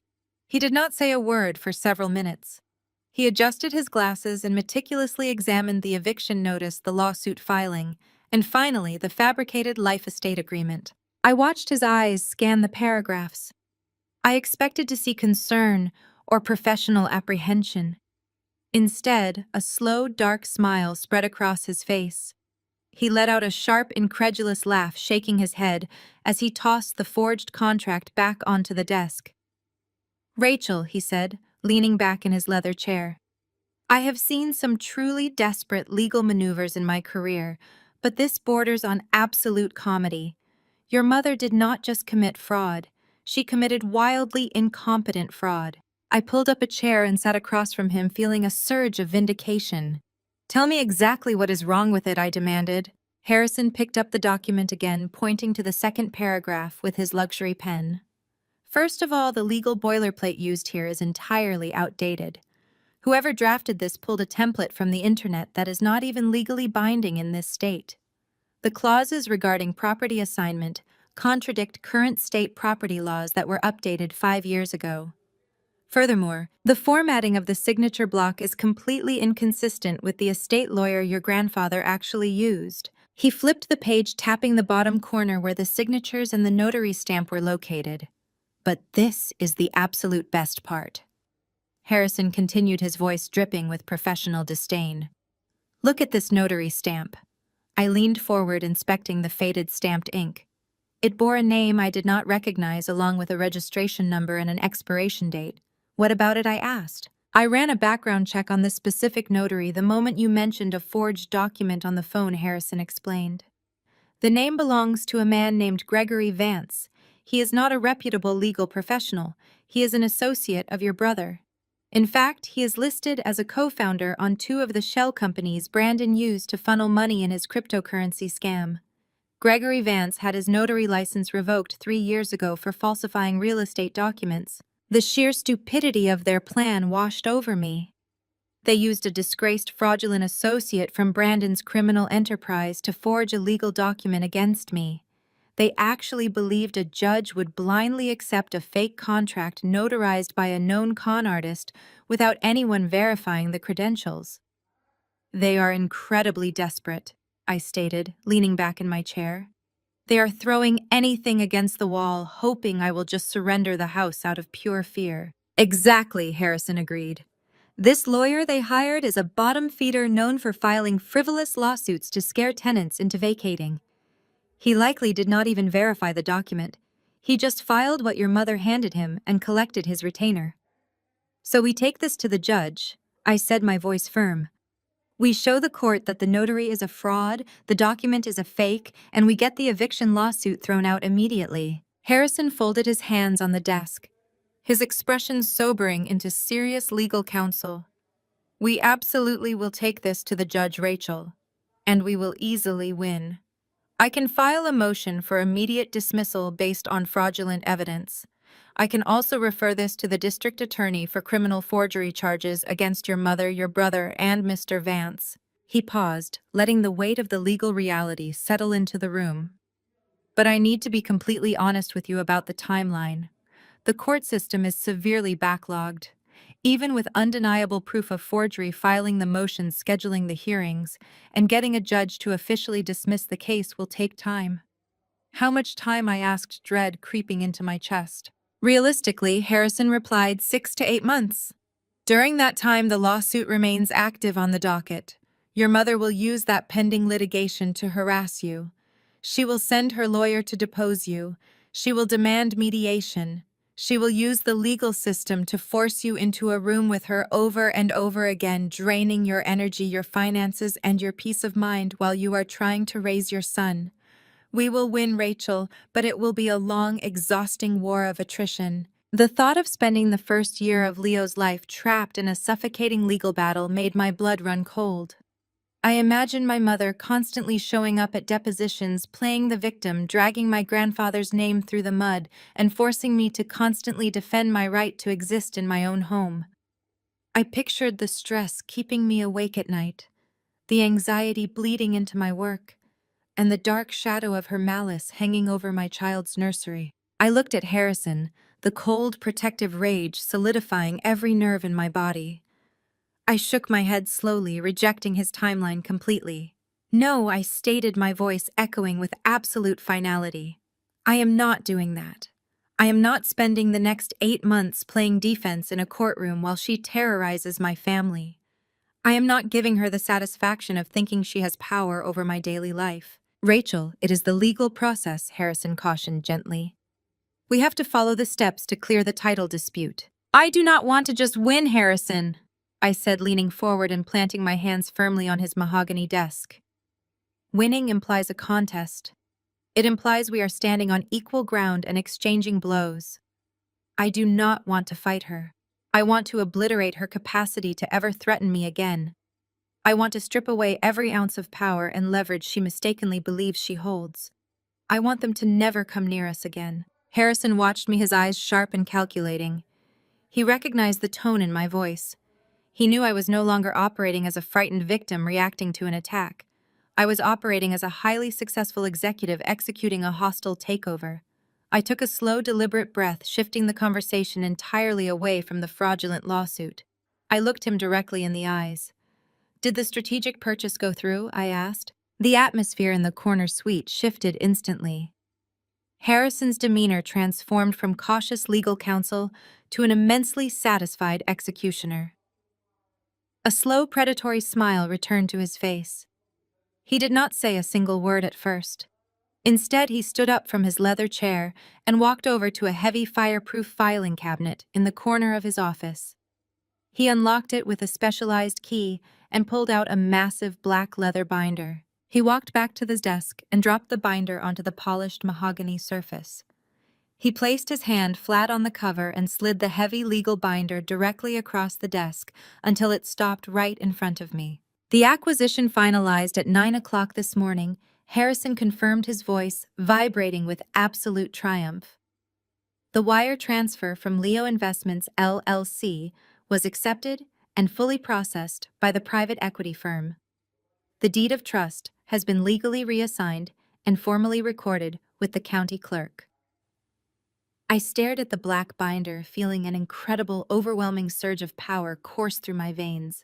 You hold the entire mortgage, Rachel Harrison continued, tapping the cover of the binder. You own the predatory loan your mother took out to fund Brandon's criminal enterprise. You own the debt, you own the interest, and you own the exclusive right to execute the active foreclosure proceedings. She thought she could steal your house using a fake piece of paper, but you just legally bought the roof directly over her head. I opened the binder. Inside were the certified original documents detailing my mother's catastrophic financial mistakes, the reverse mortgage contracts, the default notices, and the final assignment of debt listing my newly formed LLC as the absolute unquestionable owner of the property holding. She has absolutely no idea, Harrison added, sitting back down and crossing his arms. She believes she is fighting a faceless, ruthless corporate banking entity. She does not know that the entity currently evicting her is the daughter she just tried to destroy. I ran my fingers over the crisp, legally binding pages. My mother had spent my entire life making me feel small, powerless, and insignificant. She had weaponized her authority to protect a brother who did nothing but take. She had marched onto my porch and threatened to ruin me, confident that her cruelty would always win. She brought a forged piece of paper to a fight, I murmured, looking up at Harrison with a cold, unyielding smile. And I brought the entire bank. Rachel is now armed with the ultimate weapon. Prepare the formal foreclosure execution documents, I instructed, closing the binder with a loud, definitive snap. Draft the immediate notice of property seizure. I want everything perfectly legal, perfectly brutal, and completely undeniable. She wanted an eviction. She is going to get exactly what she asked for.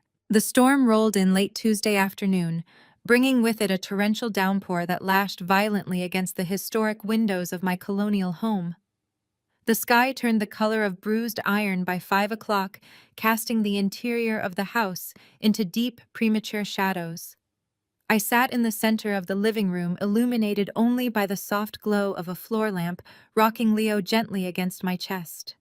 The rhythmic drumming of the rain was usually a comforting sound, a natural barrier separating my peaceful sanctuary from the chaotic world outside. Tonight, however, the heavy weather felt like a prelude. I had spent the past week organizing my medical illustration files, reviewing the ironclad legal documents Harrison had finalized, and waiting. I knew my mother and brother would not simply sit in their foreclosed home and await their fate. Desperation breeds recklessness. My phone, resting on the arm of the rocking chair, suddenly vibrated violently against the upholstery. A stark, bright notification slashed across the dark screen. It was not a standard motion alert from the perimeter cameras. It was a high-priority proximity warning from the primary doorbell camera, indicating sustained activity directly on my front porch. I did not gasp. I did not flinch.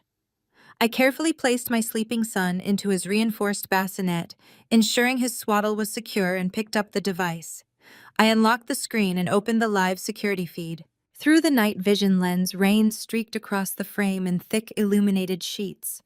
Huddled together under the protective overhang of my porch were three figures. My brother Brandon stood in the center, his expensive leather jacket soaked through at the shoulders, his face twisted into an ugly snarl of impatient rage. Standing slightly behind him, holding a massive black umbrella, was my mother, Barbara. Her jaw was set in a hard, determined line. The third figure was a man I did not recognize. He wore a heavy canvas utility jacket and a faded baseball cap pulled low over his eyes. He carried a large, heavily scuffed tool bag slung across his chest. I watched as the stranger unzipped the bag and pulled out a heavy-duty cordless power drill. This was not a city official. This was a sketchy, unlicensed locksmith they had undoubtedly hired for cash, someone willing to bypass standard legal verification to make a quick buck in the middle of a storm.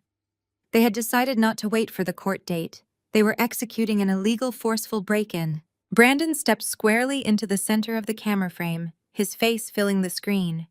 He looked completely unhinged, the arrogant tech entrepreneur persona entirely stripped away by the sheer terror of his impending federal indictments and homelessness. He held up a folded piece of paper, shaking it aggressively at the camera lens. "Rachel, open this door right now!" Brandon yelled. The high-definition audio picked up his voice clearly over the roaring wind and rain. "We are not playing your games anymore. We have a court order. A judge signed off on the life estate agreement this afternoon. We have the legal authority to take possession of this property immediately. Do not make this harder than it has to be. Open the door before we break the lock." It was a blatant, desperate lie. The courts were closed. Harrison had confirmed just hours ago that the frivolous eviction lawsuit was still stalled on the docket awaiting our motion to dismiss. There was no judge, no order, and absolutely no legal authority behind their actions.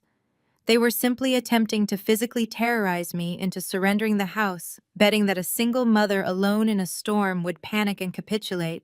Brandon turned to the locksmith and nodded sharply. "Do it," he ordered. "Drill it out. I am not waiting out here in the freezing rain." The locksmith stepped forward, raising the heavy power tool to eye level. He pressed the metal drill bit directly into the center of the commercial-grade deadbolt I had installed just weeks prior. The excruciating, high-pitched screech of grinding metal erupted through my phone speaker, setting my teeth on edge. The camera vibrated slightly from the intense pressure being applied to the heavy oak door.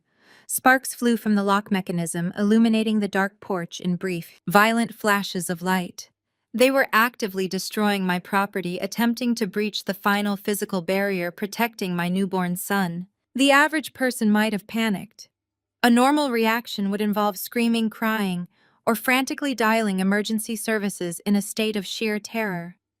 But I was no longer operating within the realm of normal reactions. The crucible of the past month had forged an absolute icy resolve within my chest. I watched the sparks fly from the deadbolt with profound, unsettling tranquility. The locksmith was struggling. The commercial-grade reinforced steel of the internal lock mechanism was designed to withstand aggressive, high-powered drilling.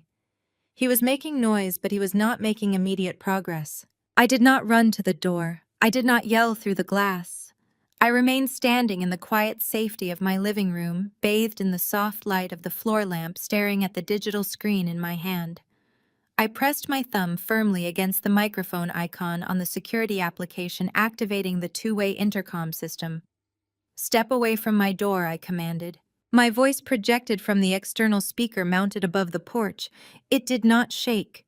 It carried no trace of fear, no panic, no hesitation. It cut through the chaotic noise of the storm and the grinding drill with absolute freezing authority. The locksmith jumped, startled by the sudden booming voice directly above his head. He pulled the drill back, the screeching noise coming to an abrupt halt. He looked nervously at Brandon, shifting his weight. He had likely been assured this was a simple domestic lockout, not a contested hostile siege. "I am giving you one warning," I continued, my voice echoing loudly across the dark, rain-swept lawn. "You are committing an illegal break-in on a private residence. Step away from the lockpack, up your tools, and leave this property immediately." Brandon's face contorted with fury. He lunged toward the camera, spittle flying from his lips as he screamed into the microphone. "You do not own this house, Rachel. You are a squatter. We have the paperwork. We are coming inside right now, and we are throwing your garbage onto the street." "Drill the lock," he ordered the hesitant locksmith. "I am paying you triple. Drill the lock. Drill the—" Before the locksmith could re-engage the tool, my mother forcefully shoved Brandon aside. Barbara stepped directly into the center of the frame. The heavy rain had soaked through the edges of her expensive umbrella, plastering her perfectly styled hair against her forehead. Her designer coat was dripping with cold water, but she did not seem to notice the freezing conditions. She leaned in so close to the camera lens that her features became slightly distorted. The facade of the concerned wealthy matriarch was completely gone, replaced by a raw, naked malice that was truly terrifying to witness. Her eyes burned with a dark, venomous hatred. She curled her lips into a slow, malicious grin, relishing the power she believed she held over me in this moment. "You are done, Rachel," my mother hissed directly into the camera, her voice a cruel, dripping taunt. "We are not waiting for a judge to tell us what we already know. We are not playing by your pathetic rules anymore. You thought you could disrespect me. You thought you could hoard family resources while your brother suffered. You are nothing. You have always been nothing." She tilted her head, her smile widening into something grotesque and triumphant. "Pack your bags right now. Take your bastard child to a shelter for all I care. We are taking what is ours tonight, and there is absolutely nothing you can do to stop us. Start packing, Rachel. We are coming in." I stared at her face on the screen. The absolute cruelty of her words, weaponizing my son and my grief, hung in the digital air between us. She was entirely convinced of her own supremacy. She believed she had orchestrated the perfect ambush, utilizing the cover of a severe storm and a hired criminal to forcibly rip my sanctuary away from me. She anticipated my total surrender, waiting for the sound of my sobbing through the intercom, expecting me to beg for mercy or desperately negotiate for time. I did not beg, I did not cry, I did not flinch. I kept my thumb pressed firmly against the microphone button, preparing to deliver the final devastating blow. I was about to unleash the absolute destruction she had unknowingly brought upon herself. I took a deep breath. The endgame had officially arrived, and she was entirely unprepared. I stared directly into the digital eyes of my mother through the glowing screen of my phone. She was waiting for me to break. She was waiting for the sound of my sobbing to filter through the small external speaker above her head. The rain continued to pound against the roof of the porch, but my living room remained completely still and quiet. I did not feel any fear. I did not feel any lingering daughterly obligation. I only felt the cold, heavy weight of absolute certainty. I leaned slightly closer to the microphone on my device. "I own your mortgage." I spoke the 4 words with a voice so quiet and so devoid of any human emotion that it cut through the howling wind and the grinding drill like a physical blade. I did not yell. I did not scream. I delivered the statement with the clinical precision of a surgeon making a final, irreversible incision. The reaction on the porch was instantaneous. The heavy power drill abruptly stopped spinning. The sudden absence of the screeching metal left a strange, hollow void in the audio feed, filled only by the sound of the falling rain. The locksmith pulled the tool away from the ruined deadbolt. He looked up at the speaker and then looked over at my mother. He shifted his weight nervously, clearly sensing that the dynamic of the situation had just drastically shifted. He lowered the drill to his side and took a very deliberate step backward toward the edge of the stairs, separating himself from my family. My mother froze. Her malicious, triumphant grin dissolved into a mask of pure confusion. She blinked rapidly as the rain dripped from her hair and ran down her pale face. She tilted her head toward the speaker above her, trying to process the short sentence I had just delivered. She looked at Brandon, but my brother was staring blankly at the heavy wooden door, completely failing to understand the magnitude of what had just occurred. "What did you just say?" my mother demanded. Her voice had lost its confident venom. It was shaky and uncertain. She leaned back into the frame of the camera, holding her hand up to shield her eyes from the glare of the porch light. "Stop speaking in riddles, Rachel. Tell this man to unlock the door, or we are taking it off the hinges." I kept my thumb firmly pressed against the microphone button. I wanted to make sure they heard every single syllable of their impending ruin clearly. "I am not speaking in riddles," I replied smoothly. "I am giving you a highly specific financial update. 2 weeks ago, you orchestrated a massive smear campaign to force me out of my home. You fabricated a fake life estate agreement and filed a fraudulent eviction lawsuit. You hired a disgraced former notary to forge my grandfather's signature. You did all of this because you were desperate. You were desperate because you took out a predatory reverse mortgage on your fully paid-off home and gave every single penny to Brandon to bail him out of his collapsed cryptocurrency fraud scheme." Brandon physically jolted. He took a sudden sharp step back from the door, his expensive leather jacket squeaking loudly in the audio feed. His eyes went wide with sheer, unfiltered terror. He looked at my mother and then stared directly into the camera lens. He knew exactly what I was talking about. He knew I had uncovered the massive federal crimes he had committed. The arrogant tech bro persona completely vaporized, leaving behind a terrified, desperate man who was staring down the barrel of a federal indictment. "How do you know about that?" My mother gasped. She stumbled backward, her hand flying up to cover her mouth. "You have no idea what you are talking about. You are making things up to stall us." "I am not stalling you, Mom," I stated, my voice resonating with cold authority. "I hired a forensic investigator. I know that Brandon bankrupted himself. I know he lost his luxury condo to the bank last month. And I know that you signed a terrible high-interest loan with a ruthless private equity firm to save him. I also know that you defaulted on that loan almost immediately because you could not afford the balloon payments. The lender initiated active foreclosure proceedings on your house last week. You are about to be completely homeless. You decided to steal my house and displace your newborn grandson to cover your catastrophic financial mistakes." The locksmith did not hesitate. He heard the words fraud and foreclosure and immediately recognized he was standing in the middle of a massive criminal liability. He shoved his power drill into his canvas bag, zipped it shut with a loud tearing sound, and sprinted down the porch steps. He ignored Brandon yelling at him to stop. The man ran straight to his rusted van, jumped inside, and sped away into the stormy night, completely abandoning the job. My mother stood on the porch, shaking violently. Her designer coat was completely soaked, but she was shivering from a much deeper internal chill. She gripped the handle of her umbrella so tightly her knuckles were stark white in the camera feed. "That does not matter!" she screamed, her voice cracking with wild desperation. "My financial situation does not change the fact that we have a court order for this house. The bank is dealing with my property, but I am dealing with you." "You are not listening to me, Mom," I said. I let a slow, cruel silence stretch across the intercom before I delivered the final lethal blow. "The bank is not dealing with your property anymore. I am dealing with your property." I took the massive savings I earned from my medical patents, and I instructed my corporate attorney to contact that private equity firm. I formed an anonymous holding company called Leo Investments. Yesterday morning, my attorney executed a massive wire transfer and purchased the entire debt portfolio attached to your address.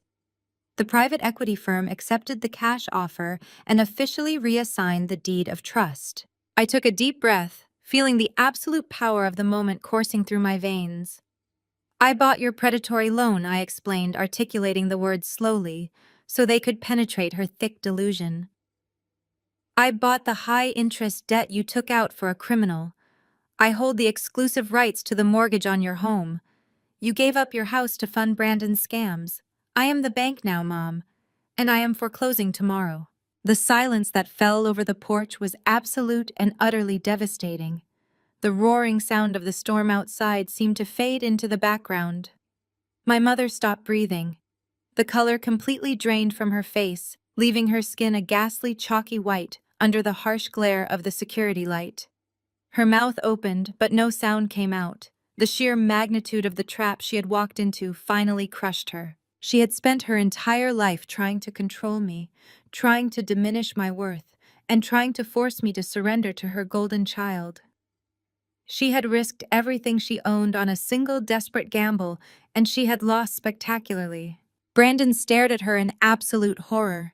He looked from my mother to the camera and back again. He realized that not only was he bankrupt and facing prison time, but he had also actively participated in the complete financial destruction of the only person who had ever protected him. There was no safety net left. There was no secret bank account to bail them out. There was no house to steal. There was only the cold, hard reality of total, absolute ruin. "You cannot do this," my mother whispered, her voice so faint the microphone barely picked it up. "You cannot take my home. I am your mother. You cannot put me on the street. You stood on my porch 10 minutes ago and told me to take my newborn baby to a homeless shelter," I reminded her, devoid of any sympathy.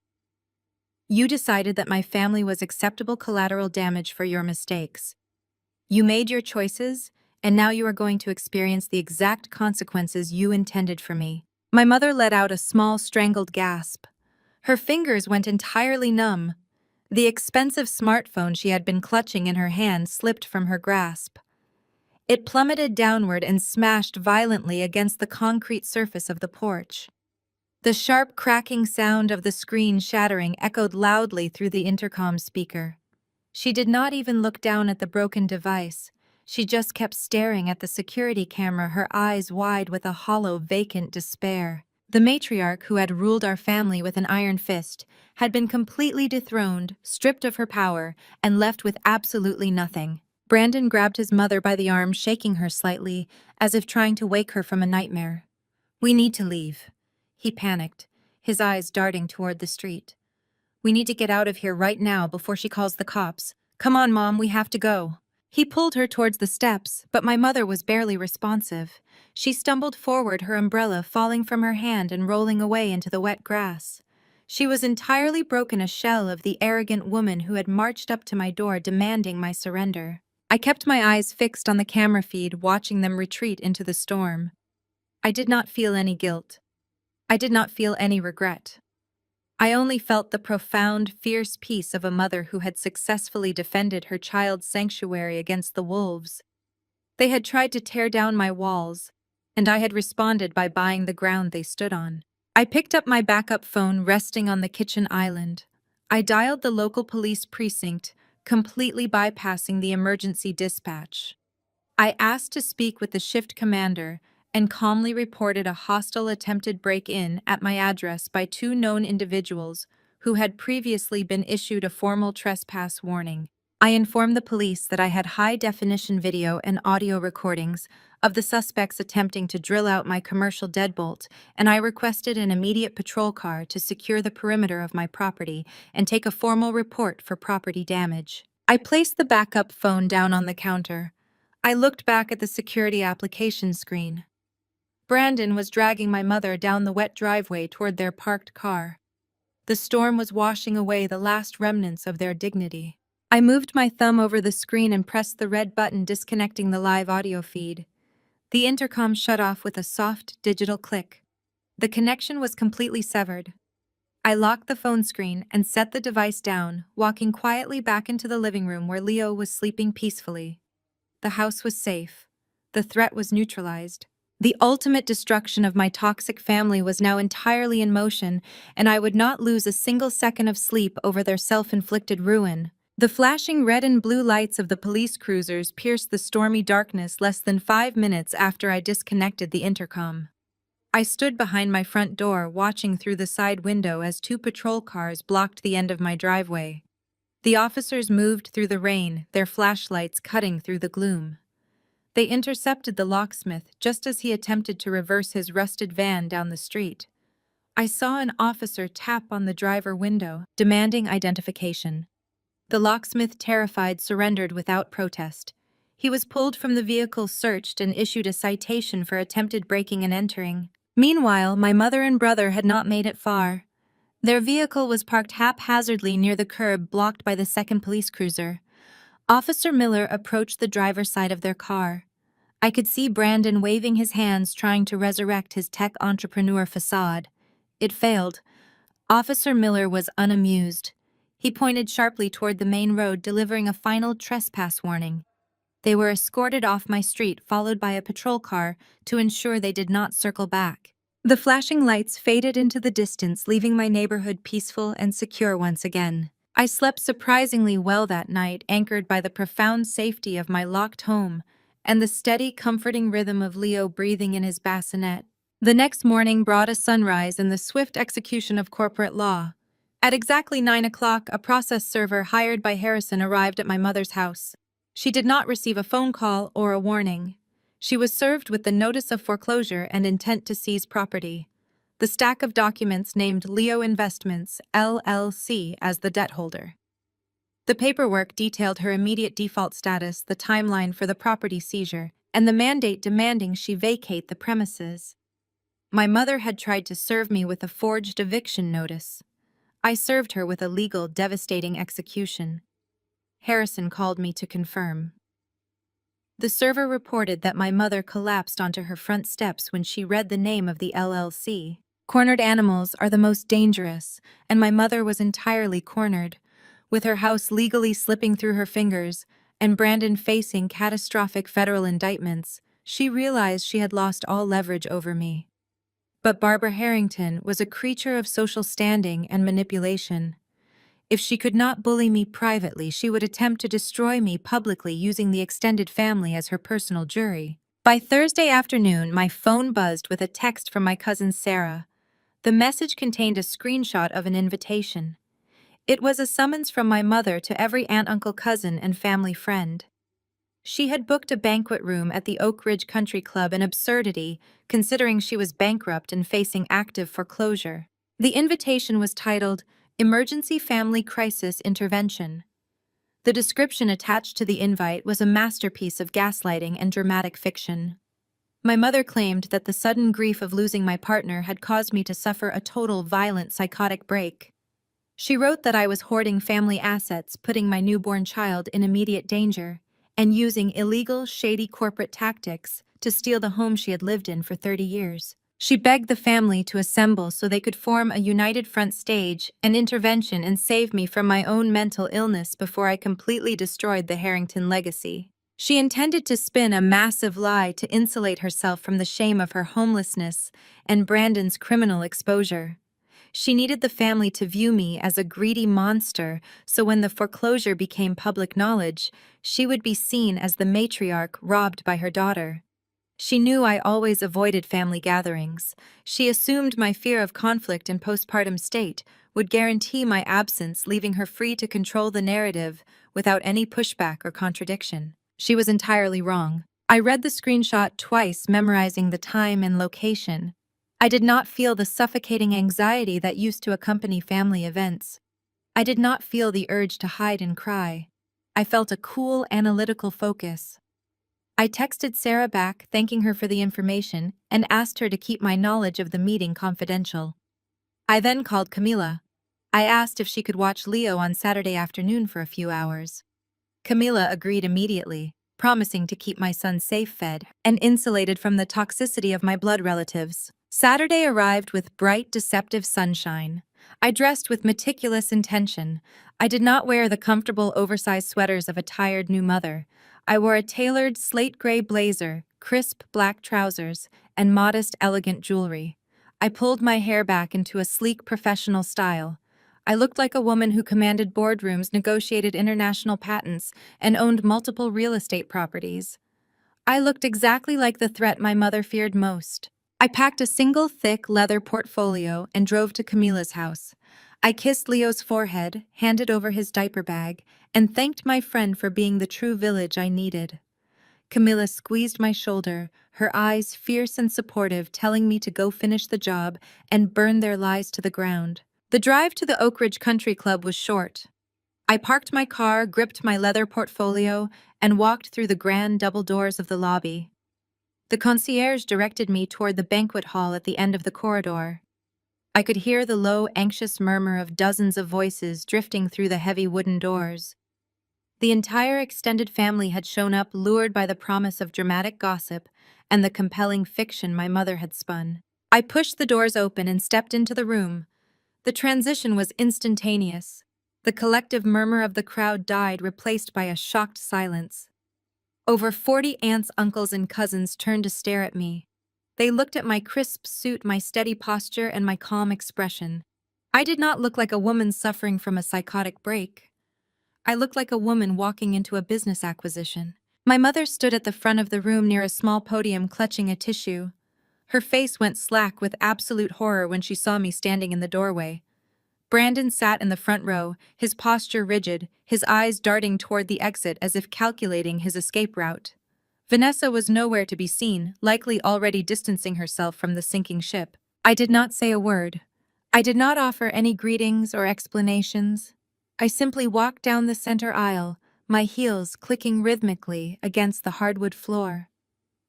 The crowd parted for me instinctively. I chose an empty chair in the second row, sitting down with perfect posture. I crossed my legs, placed the heavy leather portfolio on my lap, and folded my hands over it. I looked directly at my mother, raising a single eyebrow, silently challenging her to begin her performance. Trapped by her own orchestrated event, my mother had no choice but to proceed.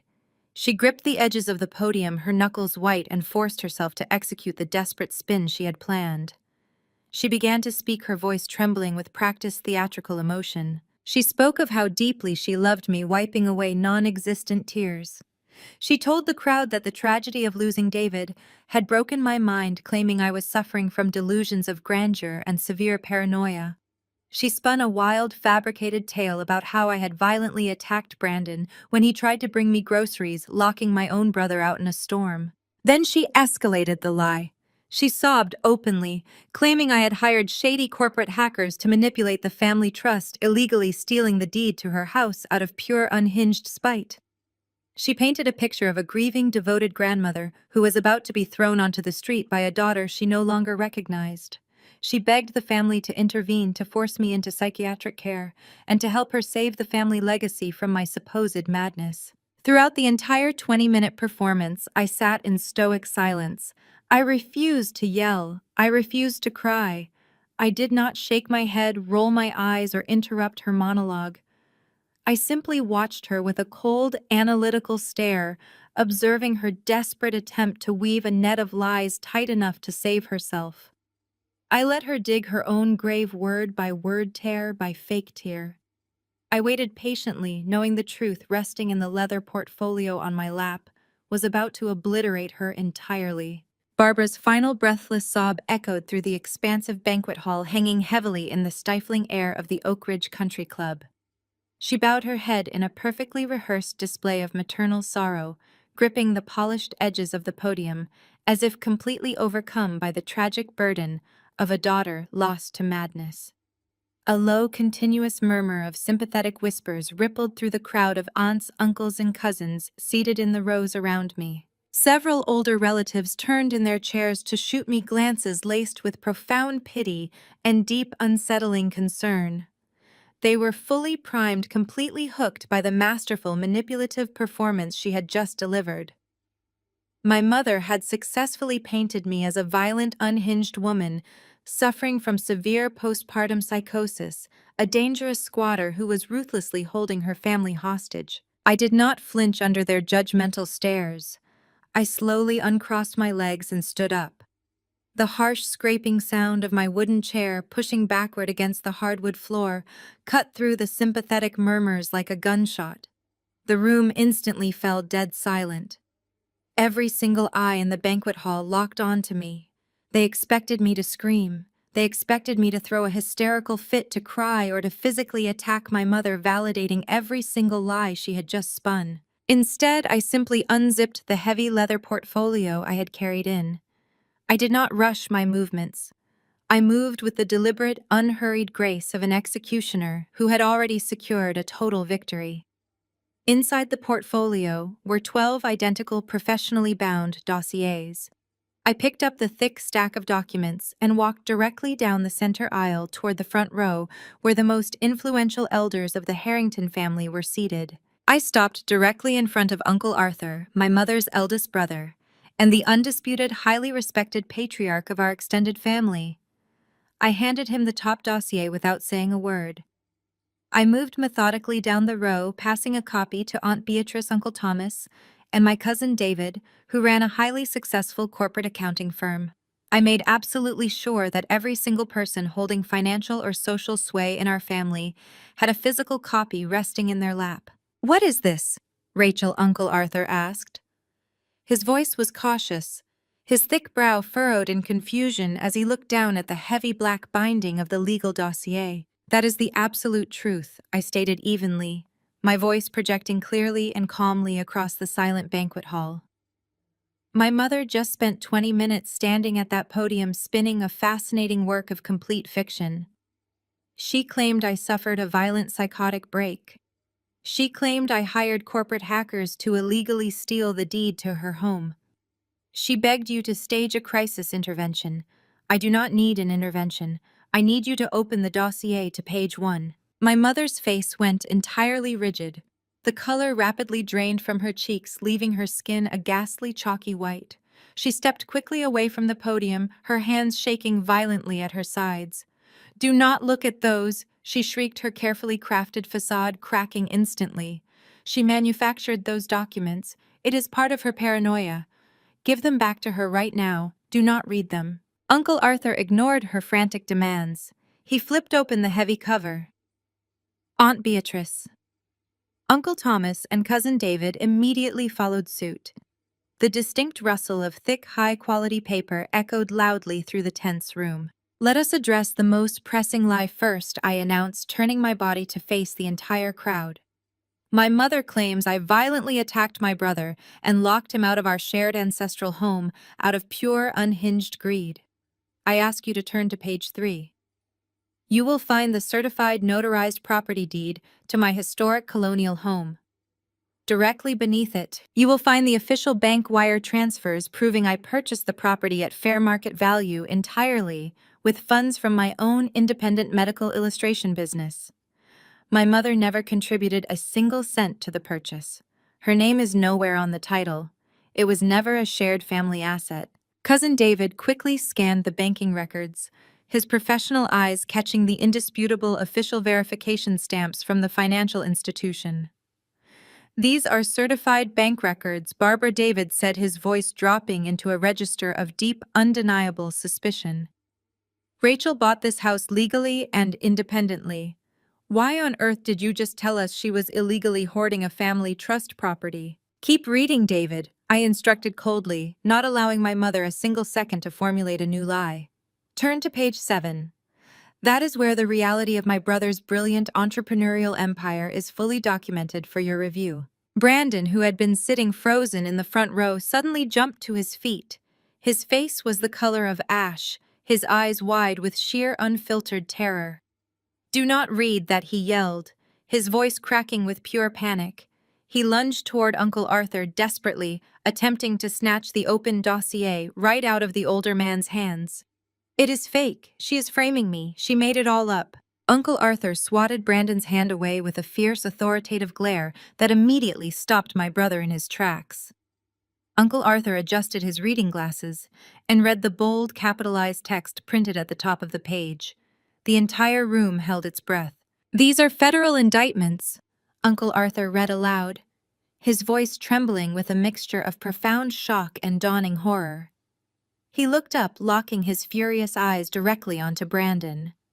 "These are unsealed federal indictments for wire fraud and securities fraud.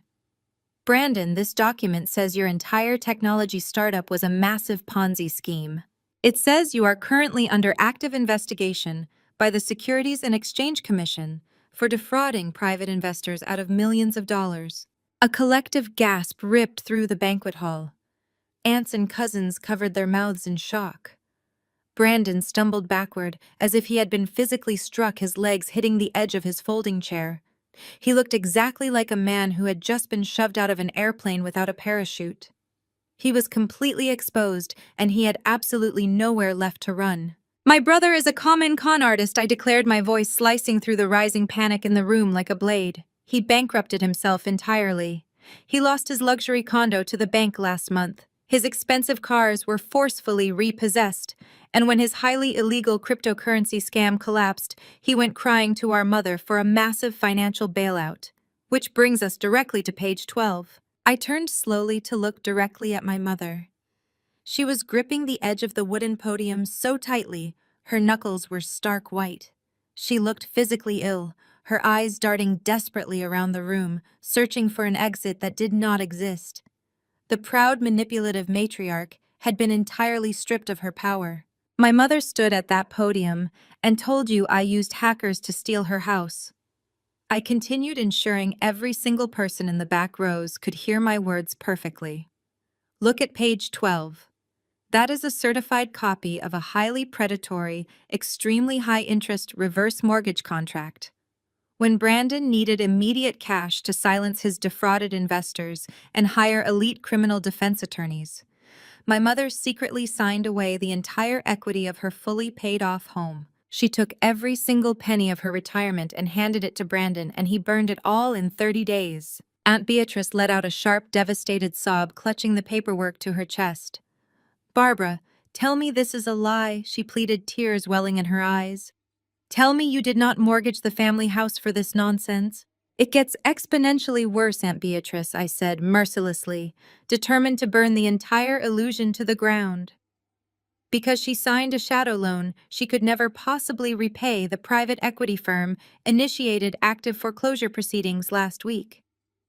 She called this emergency intervention meeting today because she is exactly 4 days away from being legally evicted by the county sheriff and left completely homeless on the street. She needed you to think I was crazy, so you would take her in and fund her legal defense when the locks are changed. The room erupted into a chaotic frenzy of localized arguments.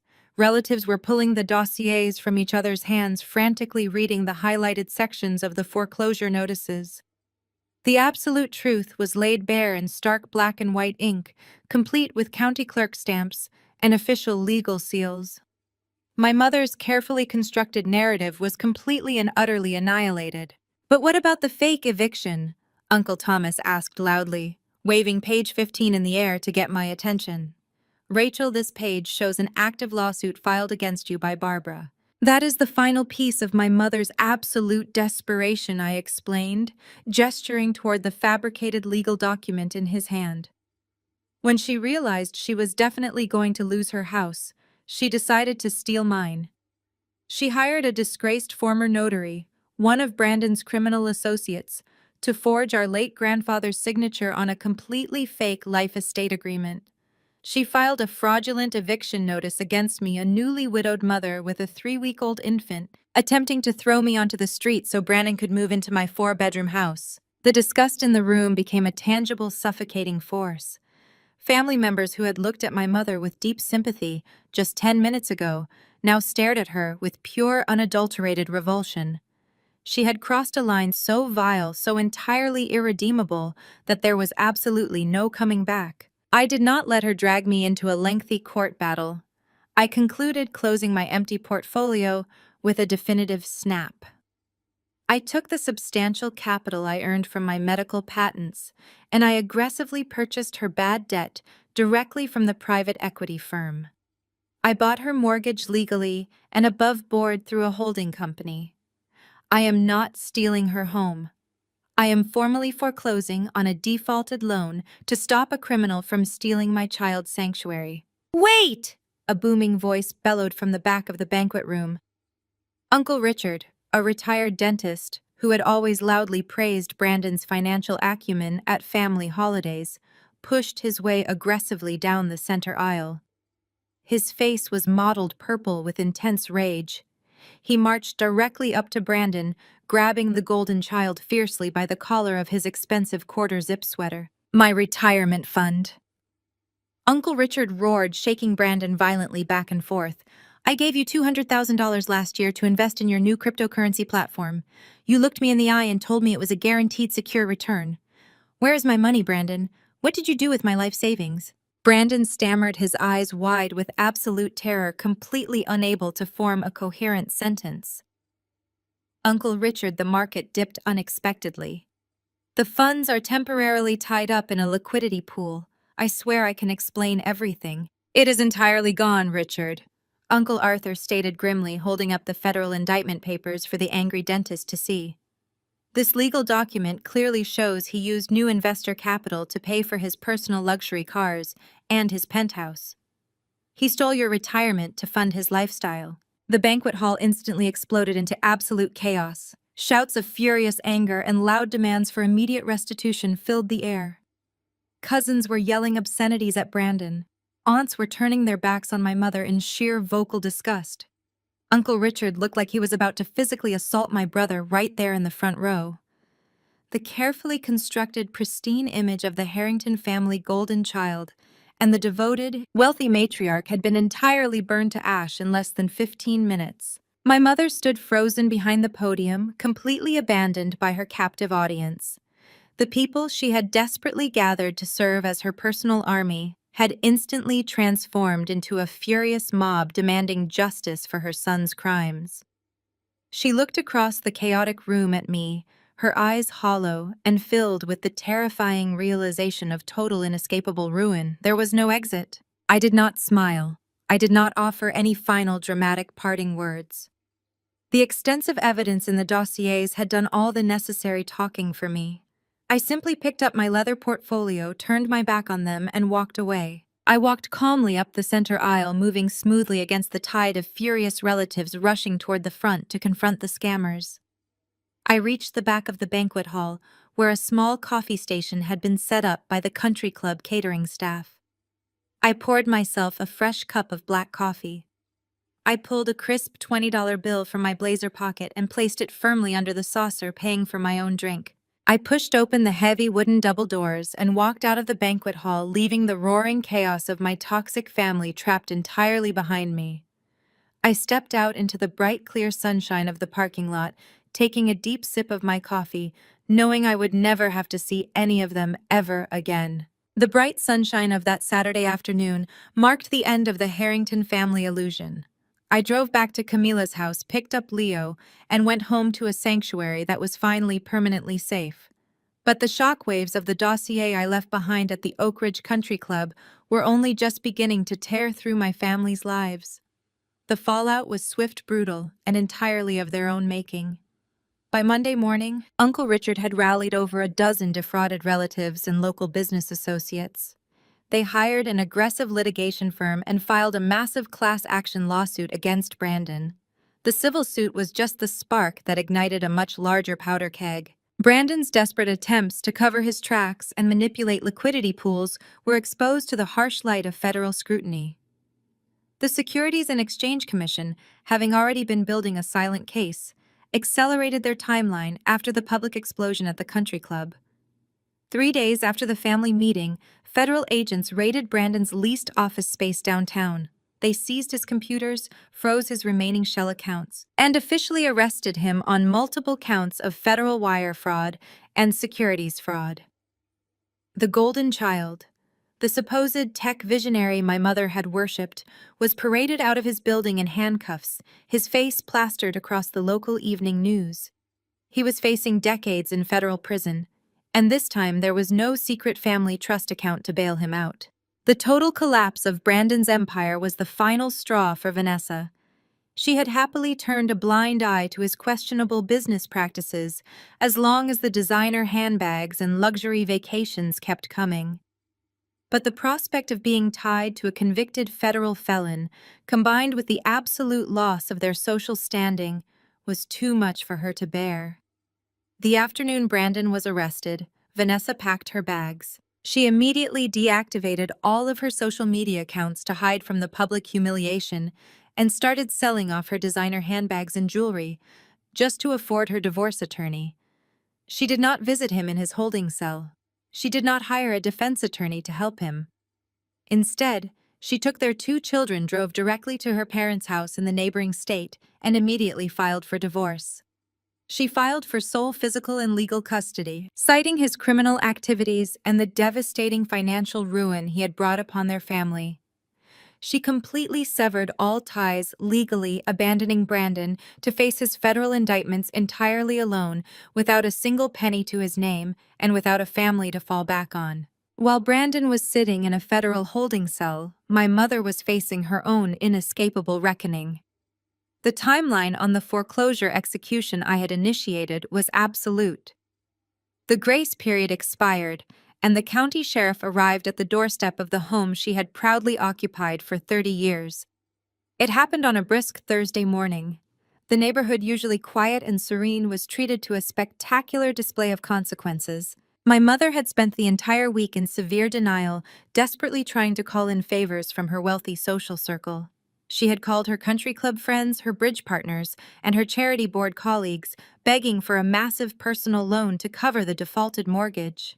But the events at the country club had spread like wildfire. The entire local elite community now knew that Barbara Harrington had mortgaged her home to fund a massive cryptocurrency scam and had tried to forge legal documents to steal her widowed daughter's house. Her reputation was utterly annihilated. People she had known for decades blocked her number. The country club formally revoked her membership, citing the public disturbance. She was a social pariah, entirely toxic and completely isolated. When the sheriff knocked on her door, she had absolutely nowhere left to turn. The deputies gave her exactly 30 minutes to gather her essential personal belongings. She was forced to walk out the front door carrying a single suitcase and a plastic trash bag filled with clothes.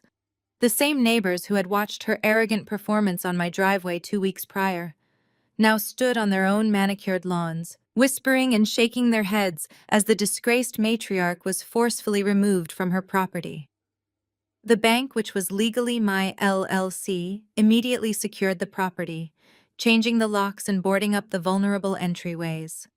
She stood on the sidewalk watching the heavy deadbolts click into place, physically locked out of the life she had sacrificed for a criminal's son. With no savings, no retirement funds, and her credit completely destroyed by the foreclosure, my mother could not rent a respectable apartment. She was forced to seek emergency housing in a notoriously run-down section of the city. She moved into a tiny, cramped studio apartment above a noisy laundromat. The walls were thin, the plumbing leaked, and the neighborhood was a stark, terrifying contrast to the pristine suburban streets she was accustomed to. The wealthy matriarch, who had judged everyone by their financial status, was now living paycheck to paycheck on a meager Social Security allowance, trapped in a squalid box that smelled constantly of damp mildew and bleach. Her descent from absolute arrogance to complete poverty was agonizingly rapid. The crushing reality of her new life finally broke whatever remained of her pride. Alone in that dismal studio apartment with Brandon in jail, and the rest of the extended family actively pursuing legal action against them, my mother turned to the only person she thought she could still manipulate: me. The voicemails started arriving 3 weeks after her eviction. At first they were blocked by my carrier settings, but I could still see the transcribed messages filtering into my blocked messages folder. She called every single day, sometimes twice a day. The tone of her voice shifted wildly from call to call, reflecting the chaotic desperation of a woman who had completely lost control of her reality. Her first few messages were laced with lingering entitlement. She demanded that I call off the lawyers, claiming that she had suffered enough, and that it was time for me to act like a proper daughter and rescue her from the terrible apartment. When I did not respond, the entitlement morphed into aggressive guilt trips. She cried loudly into the receiver, weaponizing the memory of my childhood, claiming she had sacrificed her youth to raise me, and that I owed her a comfortable retirement. She tried to use Leo as leverage, sobbing that it was a tragedy a grandmother was being kept away from her only grandson. When the guilt trips failed to produce a response, her messages devolved into pure begging. The proud, malicious woman who had stood on my front porch and threatened to throw my baby onto the street was now sobbing hysterically into my voicemail inbox. She begged for forgiveness. She swore she had made a terrible mistake and that she had been blinded by Brandon's lies. She begged for a place to stay, promising she would sleep on my couch, cook my meals, and be a quiet, compliant guest if I would just let her inside my beautiful, secure home. She pleaded for a second chance, swearing she had changed, swearing she would be the mother I always wanted if I just opened the door. I sat at my kitchen island, sipping a fresh cup of coffee, and read the transcriptions of her desperate pleas. I did not feel a single ounce of guilt. I did not feel the crushing conditioned obligation that had dictated my entire life. I did not feel any lingering desire to save her. I simply felt nothing at all. The emotional cord had been permanently severed. She had not changed. She was simply out of options. If Brandon had succeeded in stealing my home, she would have happily watched me suffer on the streets. Her apologies were nothing but survival tactics, empty words spoken by a woman who only valued people based on what she could extract from them. I did not block the voicemails because keeping a digital record of her harassment was a necessary legal precaution, but I absolutely never responded. I never picked up the phone. I never sent a text message. I never acknowledged her existence in any capacity whatsoever. Every time a new, tearful, desperate voicemail appeared in my blocked folder, I simply swiped left. I deleted every single one of her pleas without listening to the audio. My silence was absolute, unyielding, and completely devastating. It was the ultimate assertion of my power. I had finally realized that the most profound punishment I could inflict upon a narcissist was to permanently remove their audience. With my mother completely removed from my digital and physical world, the final business of the Harrington family estate could be concluded in absolute silence. 6 months after the sheriff locked the doors on the property, the foreclosure auction officially finalized. Because I held the debt through Leo Investments, LLC, the process was clean, surgical, and highly lucrative. I sat in Harrison's corner office on a crisp autumn morning, a stark contrast to the stormy Tuesday when this war began. The massive mahogany desk was clear of any dramatic forged documents or desperate legal threats. Instead, a single pristine stack of closing papers rested in the center of the polished wood. Harrison handed me his heavy luxury pen, a small triumphant smile playing at the corners of his mouth. The sale of the property closed at 15%, above the initial asking price, he stated, his voice reflecting deep professional satisfaction. The suburban market is incredibly competitive right now, and the property was in prime condition. After recovering your initial capital investment for the debt acquisition, compensating the firm for our comprehensive legal fees, and settling the outstanding county taxes, the remaining liquid profit is extremely substantial. It is a total financial victory, Rachel. I signed my name on the final line of the settlement agreement, feeling the ink glide smoothly across the heavy legal paper. It was the last physical tie to my mother's disastrous choices, now legally severed and converted into raw capital. I pushed the document back across the desk, making sure my instructions were explicitly clear. I do not want a single penny of that profit sitting in my personal banking accounts, Harrison. I said, my tone leaving no room for debate. I want it transferred immediately into a new, irrevocable trust. Name it the David and Leo Foundation. I want the trust parameters structured so tightly that absolutely no one, not a future spouse, not a distant relative, and certainly not a desperate, estranged grandmother, can ever access the principal. It must be locked down exclusively for Leo's higher education, his future business ventures, or any catastrophic medical needs he might face. I want to build a wall of money around him that protects him from the kind of financial desperation that ruined my brother. Harrison nodded, taking the paperwork and placing it into a fresh, secure file folder. I have already drafted the trust parameters based on our previous strategic conversations. It is completely bulletproof, Rachel. The capital will be managed by a neutral third-party fiduciary board with strict oversight. It will grow exponentially over the next 18 years in diversified index funds. Your son will step into adulthood with a financial fortress built around him. Your mother tried to steal his sanctuary to save a federal criminal. Instead, she inadvertently funded your son's entire future. The irony is quite poetic. I leaned back in the comfortable leather chair, looking out the massive floor-to-ceiling windows at the sprawling city skyline. The sky was a brilliant, cloudless blue. The crushing anxiety that had defined my early postpartum days was entirely gone. In its place was a profound, unshakable foundation of peace. I had played the ultimate game of defensive chess, and I had secured a victory that would echo through generations. One full year later, the harsh, terrifying memories of that stormy week felt like they belonged to a completely different lifetime. It was a spectacular, sun-drenched Saturday afternoon in late May. The historic colonial house, the very same property my mother and brother had so desperately tried to steal, was completely transformed. The heavy commercial-grade deadbolts I had installed during the siege were still securely in place, but they no longer felt like the heavy iron bars of a fortress protecting us from invaders. They simply felt like the standard boundaries of a deeply loved, fiercely protected sanctuary. I stood in the center of my bright, renovated kitchen, tying the strings of a clean linen apron around my waist. The long granite countertops were covered in trays of beautifully frosted cupcakes, massive fresh fruit platters, and a spectacular custom-designed birthday cake shaped like a friendly green dinosaur. Today was Leo's first birthday party. The house was filled with the vibrant, joyful sounds of preparation and light jazz playing over the sound system. There was no tension in the air. There was no underlying threat of criticism, no passive-aggressive remarks about my career choices, and absolutely no anxiety about a sudden violent intrusion by entitled family members. I walked through the French doors of my living room and stepped out onto the large wrap-around wooden porch. The expansive backyard was a masterpiece of vibrant spring colors. The heirloom roses David and I had painstakingly planted 2 years ago were in full, magnificent bloom, their rich crimson petals glowing brightly in the warm afternoon sun.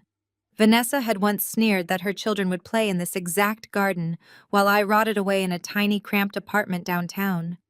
Instead, the perfectly manicured lawn was currently covered in colorful picnic blankets, a massive professional bubble machine, and a small, brightly colored inflatable wading pool filled with plastic balls. Camilla emerged from the back door carrying a towering stack of brightly colored paper plates and matching napkins. She looked radiant and relaxed, her hair pulled back into a messy bun, laughing brightly as she playfully bumped her hip against my shoulder. The birthday boy is currently receiving a massive amount of highly undivided attention from his favorite honorary uncle, she announced, pointing a finger toward the far corner of the yard near the old oak tree. I looked over and smiled broadly. Harrison, dressed completely out of character, in a casual linen button-down shirt and khaki shorts, was sitting cross-legged on a plaid picnic blanket. He was holding a brightly wrapped gift box, making exaggerated, dramatic faces, while a delighted, giggling Leo attempted to tear the shiny wrapping paper to absolute shreds. Harrison had transitioned seamlessly from my ruthless corporate bulldog attorney to a genuine, deeply valued friend. He had protected us when we were at our most vulnerable, utilizing his brilliant legal mind to save my home, and he had earned a permanent, respected place in our chosen family. The guests began to arrive shortly after 2 o'clock in the afternoon. The wide driveway, which had once been aggressively blocked by a hostile moving truck and flashing police cruisers, was now filled with the cars of people who truly mattered to my daily life. My found family poured into the backyard, bringing a tidal wave of genuine love, enthusiastic congratulations, and unburdened celebration. There was Sarah, a fellow medical illustrator I had collaborated with for years, who brought her 2 young daughters to play excitedly in the continuous stream of bubbles. There was Marcus, my main publishing client, who had generously flown in from Chicago, specifically to celebrate the milestone and discuss my upcoming textbook contracts. Several close neighbors who had rallied around me during the initial neighborhood gossip phase arrived with delicious homemade side dishes, warm hugs, and genuine smiles. The yard was quickly filled with the sound of clinking glasses, bright, engaging conversation, and the chaotic, wonderful laughter of children running barefoot across the soft grass. I walked smoothly through the crowd, carrying a silver tray of iced drinks, feeling a deep, profound sense of overwhelming gratitude. There were absolutely no blood relatives present. There was no arrogant golden child brother demanding attention and special treatment. There was no narcissistic mother orchestrating unnecessary drama, judging the guests, or criticizing the quality of the catering. The complete absence of their toxic, heavy gravity made the entire atmosphere feel incredibly light and buoyant. I did not have to perform a delicate balancing act to keep the peace. I did not have to shrink my own personality to make someone else feel comfortable or superior. I was simply Rachel, a highly successful businesswoman, a devoted single mother, and a deeply loved friend. Camilla walked up to me, trading her empty plate for a glass of sparkling water. She looked around the bustling, happy yard, taking in the idyllic scene, and sighed contentedly. You built a truly beautiful life right here, Rachel. You really did it. You saved your home, and you made it perfect. We did it, I corrected, gently clinking my glass against hers in a silent toast of appreciation. I could not have survived that terrifying first month without you stepping in to protect us and coordinate the chaos. You were my frontline defense when I was too completely exhausted to stand on my own 2 feet. Camilla smiled warmly, wrapping her arm tightly around my waist. Family is who shows up when the door is locked and the drill is spinning.